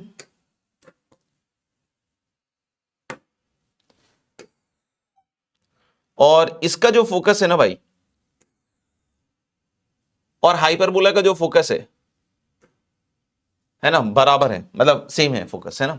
तो हमने बोला कि मान लीजिए यहां कहीं फोकस है इधर और इधर, तो हमने बोले हाइपरबोला कुछ इस तरीके से होगा, है ना। इसको कॉन्फोकल भी कहा जाता है, इसको क्या कहते हैं, कॉन्फोकल। अगर सेम फोकस होता है तो उसको हम लोग कॉन्फोकल भी कहते हैं। तो बोला कि let the foci of the hyperbola coincide with the foci of the ellipse, ठीक है। तो हमने बोला कि इसका फोसाई निकालना कुछ ज्यादा खतरनाक नहीं है। यहां से मेरे ख्याल से a² 36 है, तो a की वैल्यू 6 आ जाएगी, तो दिस इज 6,0 ऐसे लिख रहा हूं, देखते हैं फायदा होगा तो ठीक, नहीं है तो कोई बात नहीं। और इसमें से इसको घटाओगे तो 20, तो 20 का रूट अंडर होगा 2√5, तो यानी कि ये जो पॉइंट होगा ये है 2√5,0 और उधर वाला पॉइंट ऐसे ही आ जाएगा -2√5, है ना। तो मेरे ख्याल से उसमें भी दिक्कत नहीं है। तो बोला eccentricity of the hyperbola is 5, तो हमने बोला ठीक है भाई, एक्सेंट्रिसिटी ऑफ द हाइपरबोला 5 दिया हुआ है। Length of its latest rectum, तो length of this latus rectum is again 2b²/a, उसमें कोई दिक्कत नहीं है। तो हम लोग बोल रहे हैं क्या कि इसको हम लोग कैपिटल B² और कैपिटल A रख देते, है ना। यहां देख लीजिए आराम से, 2b²/a, और हाइपरबोला की इक्वेशन हमने मान ली x² capital A² minus y² capital B²। तो हम लोग को समझ में आ रहा है क्या कि चेज हमें ये करना है, 2b²/a चेज करना है, और ये हमने हाइपरबोला की इक्वेशन मानी है। इसका जो आ रहा है ना, मेरे ख्याल से जो क्या कहते हैं उसको, फोकस, तो हम लोग बोले ए ई होगा और माइनस ए ही होगा। तो मैंने बोला a into E of hyperbola, ये दिया हुआ है 2√5। तो बोले सर ये 2√5 कैसे कहा, जैसे ये तो आपको पता है नहीं कि इसका भी फोकस आएगा ए, ये तो आपको पता ही है ना, और एक्सेंट्रिसिटी 5 दी हुई है, तो उसके हिसाब से हमने ए ही लिख दिया, है ना, फोकस का कोऑर्डिनेट। और इसके फोकस का कोऑर्डिनेट ऑलरेडी निकाला हुआ है ना, और ई एच दिया हुआ है मेरे ख्याल से 5 के बराबर। तो ए की वैल्यू पता है यहां से क्या आएगी, 2/√5। बिल्कुल सिंपल। और अगर कोई बोले सर b² निकालिए, तो हम लोग हाँ बिल्कुल निकाल सकते हैं। b² is going to B a², यानी कि 4/5 इंटू e² - 1, यानी कि EH का स्क्वायर -1। तो यानी कि हम लोग बोल सकते हैं दिस इज 4/5, और EH कितना है, EH दिया हुआ है 5, तो 5 का स्क्वायर 25, 25 - 1 इज 24, है ना। 5 का स्क्वायर 25 - 1 इज 24। तो मुझे लग रहा है कि ये आ रहा है आपका 96/5। तो हमें ये वाली वैल्यू कैलकुलेट करनी है ना length of the latest rectum के लिए। तो दिस इज 2 टाइम्स 96/5, और a की वैल्यू कितनी आ रही है बच्चों, नीचे 2 और ऊपर √5, है ना। तो मुझे लगता है ऐसे ही लिख देता हूं। तो ये 2 कट गया और ये √5 कटेगा, तो मुझे लग रहा है कि द आंसर शुड बी 96/√5, यानी कि इसका करेक्ट आंसर क्या आएगा बताओ, डी दिल्ली, है ना। इसका आंसर क्या आएगा, डी दिल्ली। देखिए डी दिल्ली आंसर इसका। आगे बढ़ते हैं कि this line does not meet the hyperbola, मतलब इसको मिल ही नहीं रहा है। तो possible value of alpha is, तो हम एक काम कर सकते हैं, यहां से कुछ एलिमिनेशन कर लेते हैं किसी एक वेरिएबल का। तो जैसे कि बेस्ट क्या रहेगा कि अल्फा एक्स इक्वल टू कितना आएगा, 1 - 2i, और यहां से x कितना आ जाएगा तुम्हारा, 1 - 2i। या फिर एक काम करते हैं, अपन x की जगह y को एलिमिनेट कर देते हैं ना। तो y को एलिमिनेट करोगे तो कितना आएगा पता है, 1 - अल्फा x/2। तो इसको उठा के यहां पे रखोगे तो क्या बनेगी, एक इक्वेशन बनेगी, मतलब ये कुल मिला के अलजेब्रा हो गया, है ना। 1 - अल्फा x का whole square upon 4, and that is equal to 9। ठीक है, एलसीएम लोगे तो मुझे लग रहा है यहाँ 4x² - 9 और alpha square x² - 2 alpha x + 1, और यहां शायद 36 आ जाएगा, राइट। और यहां से अगर आप निकालोगे तो इसकी वैल्यू आ रही है 4 - 9 alpha square x² minus minus plus 18 alpha x, है ना। और ये -9 आएगा और ये -36 इक्वल टू 0। 36 इधर लेकर आ गए, तो सो this is 4 - 9 alpha square guys into x² plus 18 alpha x और -45 इक्वल टू 0। अब सोचिए कि अगर आपको कोई भी ऐसा मतलब इंटरसेक्शन नहीं चाहिए तो इसका डी नेगेटिव करेंगे। डी नेगेटिव करते ही मेरे पास क्या आएगा, देखो ध्यान से, डी नेगेटिव करेंगे तो हमारे पास आएगा 18² अल्फा स्क्वायर, है ना, b² -4 इसी करोगे तो -4 और इंटू 4 - 9 अल्फा स्क्वायर, राइट, और -45, यानी कि हमारे पास यहाँ +45 इज लेस देन 0 आएगा। तो यहां देखो, यहां से एक 9 है ना, एक 9 और एक यहां से 2, 18 जो है वो कॉमन आ सकता है, तो यानी यहां बनेगा 18 अल्फा स्क्वायर, और यहां से 9 अगर निकाल लिया तो यहां 5 बचेगा, और यहां से एक 2 निकाला तो यहां 2 बचेगा, तो यानी कि यहां पे आ गया 10 और 4 - 9 अल्फा स्क्वायर। ठीक है, मेरे ख्याल समझ में आ गया होगा, एक 18 कैंसिल आउट हो चुका है, तो 18 अल्फा स्क्वायर प्लस 40 और -90 अल्फा स्क्वायर, अरे भाई, इज लेस देन 0, है ना। डी हमने क्या किया है, नेगेटिव किया है। आई सपोज सब कुछ सही चल रहा होगा, है ना। तो यानी यहां से हमारे पास क्या बन रहा है, यहां से हमारे पास क्या बन रहा है, आई सपोज ये इधर चला जाएगा ना, 40 और 72 8 80 10 90 -72 अल्फा स्क्वायर, यानी alpha square is greater than 40/72। Does not meet के लिए ले रहे हैं ना, डज नॉट मीट के लिए ले रहे हैं, ध्यान रखिएगा, इंटरसेक्ट नहीं करने के लिए। तो मुझे लग रहा है कि ये कितना, 8 × 5 = 40, 8 × 9 = 72, है ना। तो यानी कि डज नॉट मीट के लिए अल्फा स्क्वायर ग्रेटर देन 5/9, तो ये थोड़ा गंदा सा आ रहा है यार, √5/3 और अल्फा लेस देन -√5/3। तो नेगेटिव से तो हमें लेना देना नहीं है, हमें √5/3 से बड़ा चाहिए, है ना। तो अगर हमें √5/3 से बड़ा चाहिए तो √5 कितना होता है, 2 पॉइंट समथिंग, है ना, 2 पॉइंट समथिंग। तो 3 से डिवाइड करोगे तो 2.4 समथिंग होता है मुझे लगता है ना, 2.449 ऐसा कुछ होता है ना। 2.4 का स्क्वायर एक बार देखना पड़ेगा क्या। एक काम करते हैं ना यार, अल्फा स्क्वायर ही रहने देते हैं। अल्फा स्क्वायर ग्रेटर देन 5/9, तो अल्फा स्क्वायर क्या हो गया, ग्रेटर देन 0.9×45, है ना, 9×45 0.55। मतलब हमें ऐसा अल्फा स्क्वायर चाहिए जिसकी वैल्यू 0.5 से बड़ी हो। तो जैसे इसको अगर तुम अल्फा लेते हो तो इसका स्क्वायर हो गया 0.36, क्या 0.36 0.55 से बड़ा है, नहीं। इसका स्क्वायर लेते हो तो 0.25, ऑब्वियस बात है बड़ा नहीं होगा। 0.7 का भी स्क्वायर लोगे तो 0.49, वो भी 0.55 से बड़ा नहीं होगा।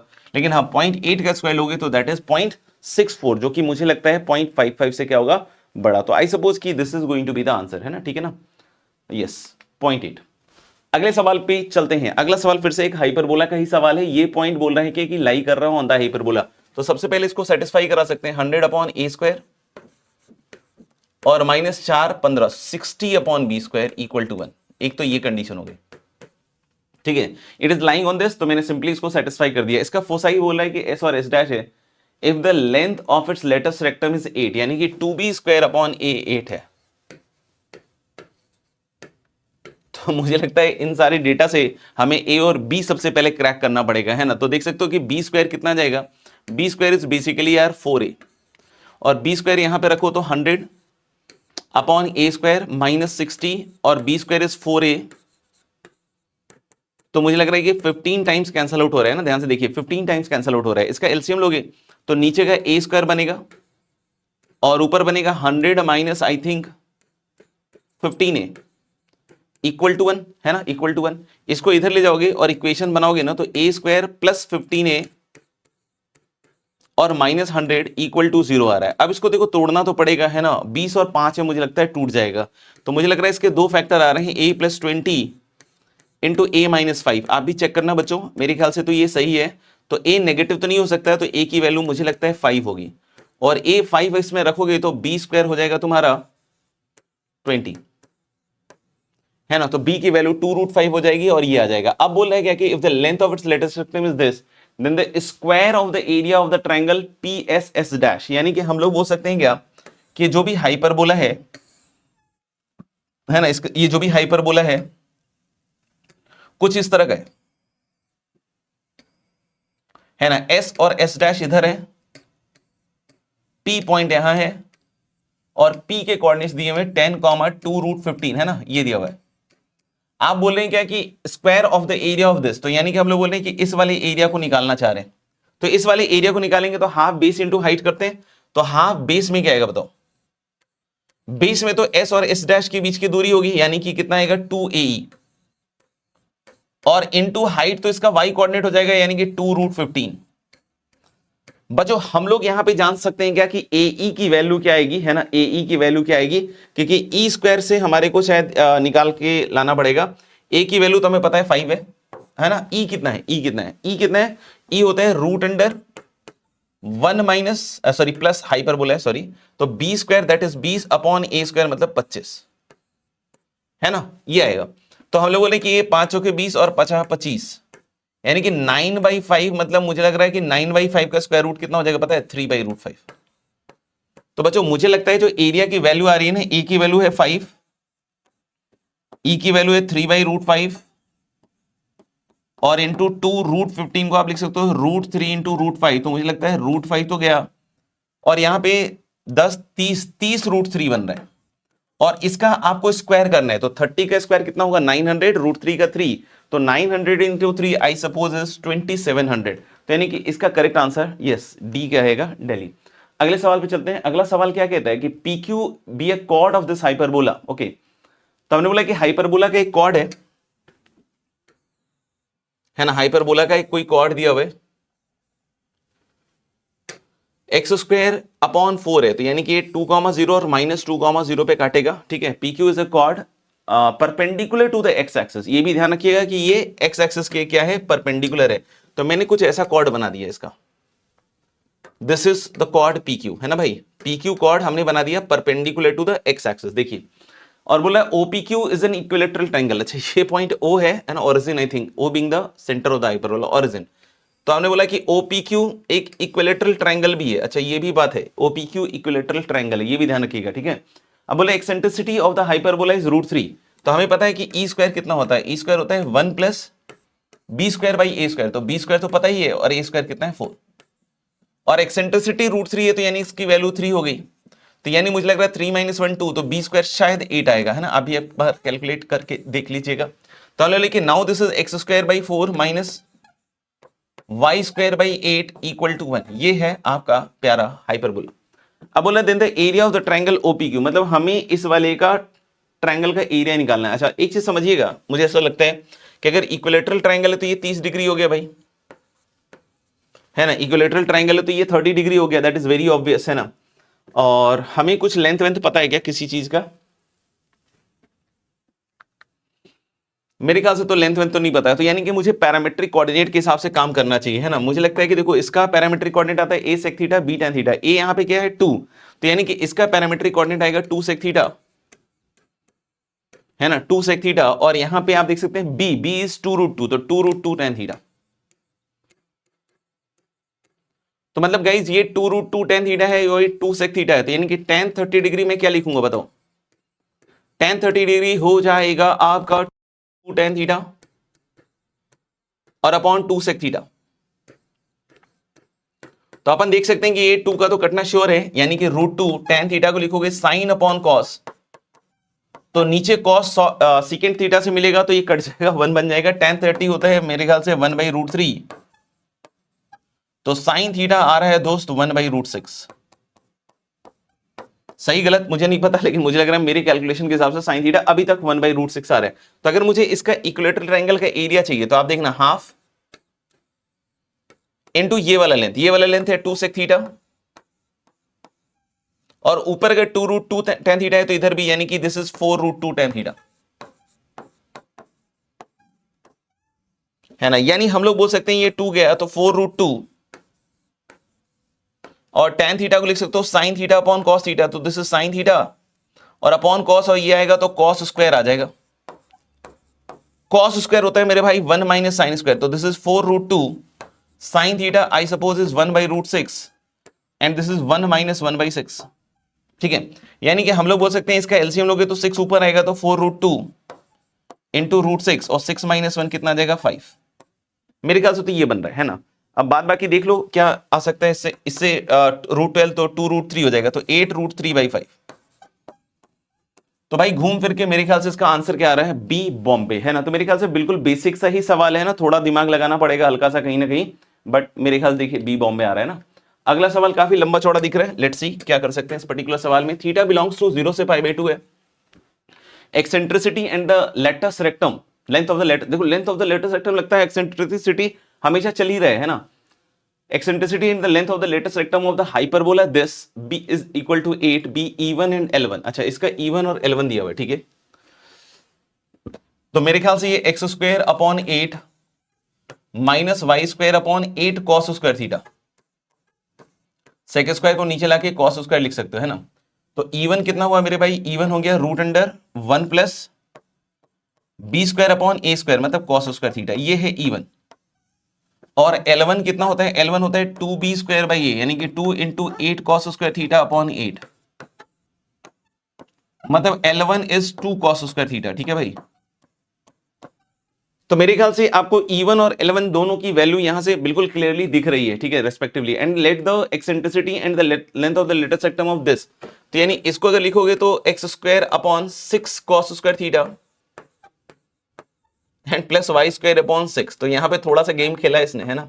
ये एलिप्स है ना, यहाँ पे जल्दबाजी में क्या होता है कि बच्चे हो सकता हो कि इसी को पकड़ के चलने आगे, यहां गड़बड़ हो जाएगा बच्चों। आपको पता होना चाहिए cos स्क्वायर थीटा 0 से 1 है, यानी कि ये जो भी क्वांटिटी होगी ये ऑब्वियस सी बात है कि 6 से छोटी होगी, यानी कि ये 6 है तो यानी कि ये बड़ा वाला होगा।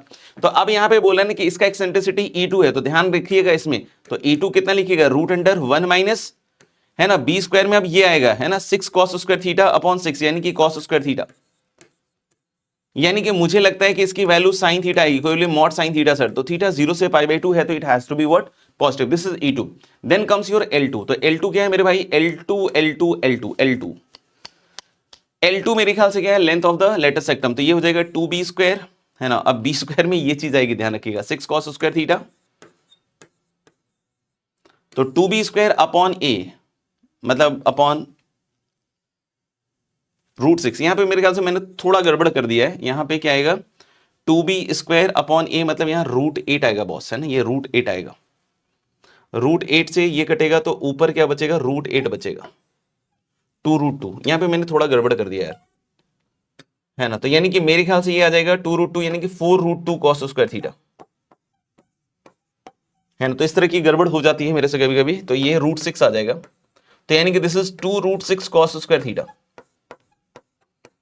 मेरे ख्याल से मेरी सारी चीजें करीब करीब निकाल ली है। अब ये बोला है कि E1 square equal to, E1 square क्या है बेटा, ये वाला, यानी कि 1 plus cos square theta equal to E2 square, E2 square मतलब कितना हो जाएगा बताओ, sine square theta into sec square theta plus 1 को अगर cos में बदलोगे ना तो ये बनेगा 1 plus cos square theta upon cos square theta. तो सबसे पहले तो मुझे लग रहा है कि यहां से tan स्क्वायर थीटा 1 आ रहा है,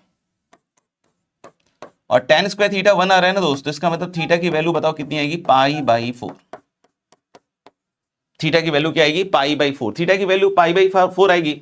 तो मुझे लग रहा है देखो L1 यहां से निकालो, L1 कितना आएगा, L1 आ जाएगा तुम्हारा 4 रूट 2 और cos पाई बाई 4 का स्क्वायर, यानी 1 बाई 2 का square is 1 by 2, 1 by root 2 का स्क्वायर, तो यानी कि दिस इज 2 रूट 2। ये है L1 बच्चों, है ना। L2 यहां से निकालते हैं, L2 कहां गया, L2 यहां है, L2 है 2 root 6 cos square theta again is 1 by 2, so this is root 6, है ना, L1 L2 आ गया। तो यानी कि ऊपर L1 L2 का मान हम कितना रखेंगे, 2 रूट 2 इंटू दिस, तो 2 रूट 12, है ना। थोड़ा सा कैलकुलेशन लग रहा है मेरे को, बाकी निकालना तो मुझे लग रहा है आसानी था। E1 कितना है, E1 अगर यहां रखोगे तो cos पाई बाई 4 1 बाई 2, तो रूट 3 बाई 2, और इधर से sine pi by 4 is 1 by root 2, और tan स्क्वायर थीटा तो 1 के बराबर ही है ना, tan स्क्वायर थीटा 1 के बराबर है। तो मुझे लग रहा है कि यहां देखिएगा 2 रूट 12 इज 2 रूट 3, नीचे एक रूट 3 है, और ये 2 ऊपर जाएगा, तो मेरे ख्याल से ये सब कैंसिल आउट होकर 2 इंटू 2 इंटू 2 कितना आएगा, 8। अगर कैलकुलेशन सही है तो इसका आंसर 8 आएगा, जो कि आप देख सकते हैं यहाँ पे 8 ही आंसर है। अगले सवाल पे चलते हैं ना, और कितने सवाल बाकी है, मेरे ख्याल से ये लास्ट क्वेश्चन है बच्चों, है ना, ये लास्ट क्वेश्चन है। Okay, let the ellipse this and the hyperbola this have the same focus. फिर से देख लो, फोकस सेम कह रहे हैं, तो फोकस सेम कह रहे हैं, तो इसका जरा फोकस निकालोगे तो ये उल्टा घटेगा। तो 9 में से 4 गया 5 और 6 में 4 गया 2, 25, तो यानी कि इसका फोकस होगा 5,0 और -5,0। ठीक है, इनका 5,0 और -5,0। इधर से अगर मैं फोकस निकालने की कोशिश करता हूं, है ना, इधर से फोकस निकालने की कोशिश करते हैं, तो इसमें शायद a square plus b square हो जाता है ना, तो that is going to be root under 16 plus lambda square and minus of that. तो यानी कि यहां से अगर इसको 5 करते हो तो मुझे लगता है 16 plus lambda square is I think 25, तो लैम्डा स्क्वायर 9 आएगा, तो लैम्डा की वैल्यू शायद प्लस माइनस 3 आ रही है, तो मुझे लगता है लैम्डा 3 ही होगा, क्योंकि हम लोग यहाँ पे शायद उस तरह से यूज कर रहे हैं मेरे ख्याल से, ना, पॉजिटिव वे में। बाकी देख लेते हैं। If E and L are respectively the denote the eccentricity and the length of the latus rectum of S, तो मेरे ख्याल से बहुत इजी सवाल हो गया। ये हो गया आपका x square by 16 minus y square upon 9 equal to 1, है ना, ये आ गया, खत्म खेल। E कितना आएगा, E आएगा root under 1 plus B square by a square, यानी कि 1 प्लस 9 बाई 16, 25/16, मतलब मुझे लग रहा है 25/16 मतलब 5/4, है ना, कुछ गलत नहीं कर रहा हूँ तो 5/4। और फिर से लेंथ ऑफ द लेटर सेक्टम फिर से पूछ रहा है, तो this is 2b square upon a में आप 4 लिखना है ना, ध्यान रखिएगा, तो दिस इज 9/2।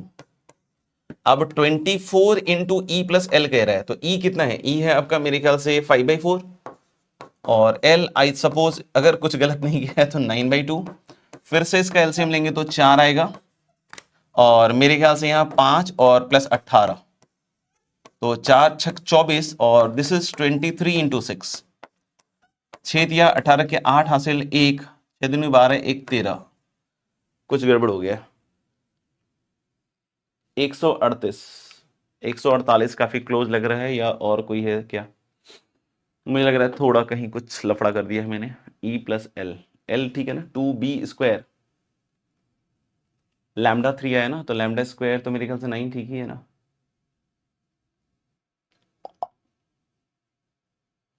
पच्चीस भी ठीक है ना, 25 भी मेरे ख्याल से ठीक ही लग रहा है यार, 25 तो 5 आएगा है ना। तो फोकस अगर 5 आ रहा है तो 16 प्लस लैम्डा स्क्वायर का रूट अंडर, ये भी ठीक ही लग रहा है। अच्छा अच्छा अच्छा, यहाँ गेम हो गया यहाँ -1 है ना इस, अच्छा इससे कोई फर्क पड़ेगा क्या? एक मिनट यार, यहाँ पे थोड़ा गेम हो गया है, यहाँ पे -1 हो गया है, यानी कि ये थोड़ा उल्टा वाला है, ये थोड़ा उल्टा वाला है दोस्त। आई सपोज सारे कैलकुलेशंस की वाट लग चुकी है, सॉरी गाइस। फोकस में तो कोई दिक्कत आएगा क्या? चलो मैं इसको फिर से ही देख लेता हूँ, है ना, एक बार फिर से ही देख लेता हूँ। मुझे लग रहा है कि मैंने ये माइनस पता नहीं 1 ध्यान नहीं दिया। खैर कोई बात नहीं, इसको हम लोग कैसे लिख सकते हैं, x² और upon -16 plus y² upon lambda square equal to 1, यानी you can see this as y² upon lambda square minus x² upon 16 equal to 1, है ना। अब ये वाला जो हाइपरबोला है ना, ये थोड़ा डिफरेंट किस्म का हाइपरबोला है। ये मतलब इन्होंने सही खेला है यहाँ पे यार, यहाँ पे ये कुछ ऐसा काटेगा, ये 0 कॉमा लैम्डा, ये 0 कॉमा माइनस लैम्डा, लैम्डा हमने पॉजिटिव लेके चला है ना। और अगर हम इसकी फोकस के बारे में बात करें, है ना, इसके फोकस के बारे में बात करें, अच्छा एक्सेंट्रिसिटी कितना आएगा, √1 प्लस 16 अपॉन लैम्डा स्क्वायर, है ना, ऐसा कुछ आएगा। और इसका जो फोकस लिखोगे आप तो, लेकिन इसको ये सेम कैसे कर रहा है, हाँ मुझे थोड़ा सा दिमाग लगाना चाहिए था, मैंने क्या ना शुरू में ही थोड़ा सा उसको गलत रीड कर लिया। ये 0,5 आएगा बच्चों, और 0,-5 आएगा, है ना, 0,5 आएगा, और ये 0,-5 आएगा। और यहां से हम लोग बोल सकते हैं क्या कि अगर इसका फोकस है 5 और उधर से उसका फोकस निकालोगे तो BE आएगा, तो B की वैल्यू कितनी हो जाएगी तुम्हारे पास, lambda into √1 plus 16 by lambda square. तो मेरे ख्याल से इसको स्क्वायर करोगे तो 25 और लैम्डा स्क्वायर प्लस 16, मेरे ख्याल से लैम्डा की वैल्यू तो वही आ रही है जो आनी चाहिए थी। यानी कि हम लोग बोल सकते हैं क्या कि ये जो पॉइंट्स होंगे ना, ये 0,3 एंड 0, क्या है, -3 है ना। तो मेरे ख्याल से उसमें तो कोई दिक्कत नहीं आ रहा है ना। एक्सेंट्रिसिटी में क्या होगा, एक्सेंट्रिसिटी में हो जाएगा √1 प्लस 16/9, तो 25/9, 25/9 मतलब हो गया तुम्हारा कितना, 5/3, ये एक्सेंट्रिसिटी आ रहा है। और अगर आप लेंथ ऑफ द लेटेस्ट सेक्टम बोल रहे हो कैपिटल L, तो ये कितना जाएगा 2, है ना, 2b² होता है ना। तो यहां पे भी देख सकते हो कि a और b शायद इंटरचेंज कर गया है, तो 2b² अपॉन a में मेरे ख्याल से तो कितना आएगा, 2a², यानी कि मेरे ख्याल से 16 आना चाहिए ना फिर यहाँ पे। और यहाँ पे क्या आएगा, लैम्डा, लैम्डा मतलब 3, 32/3।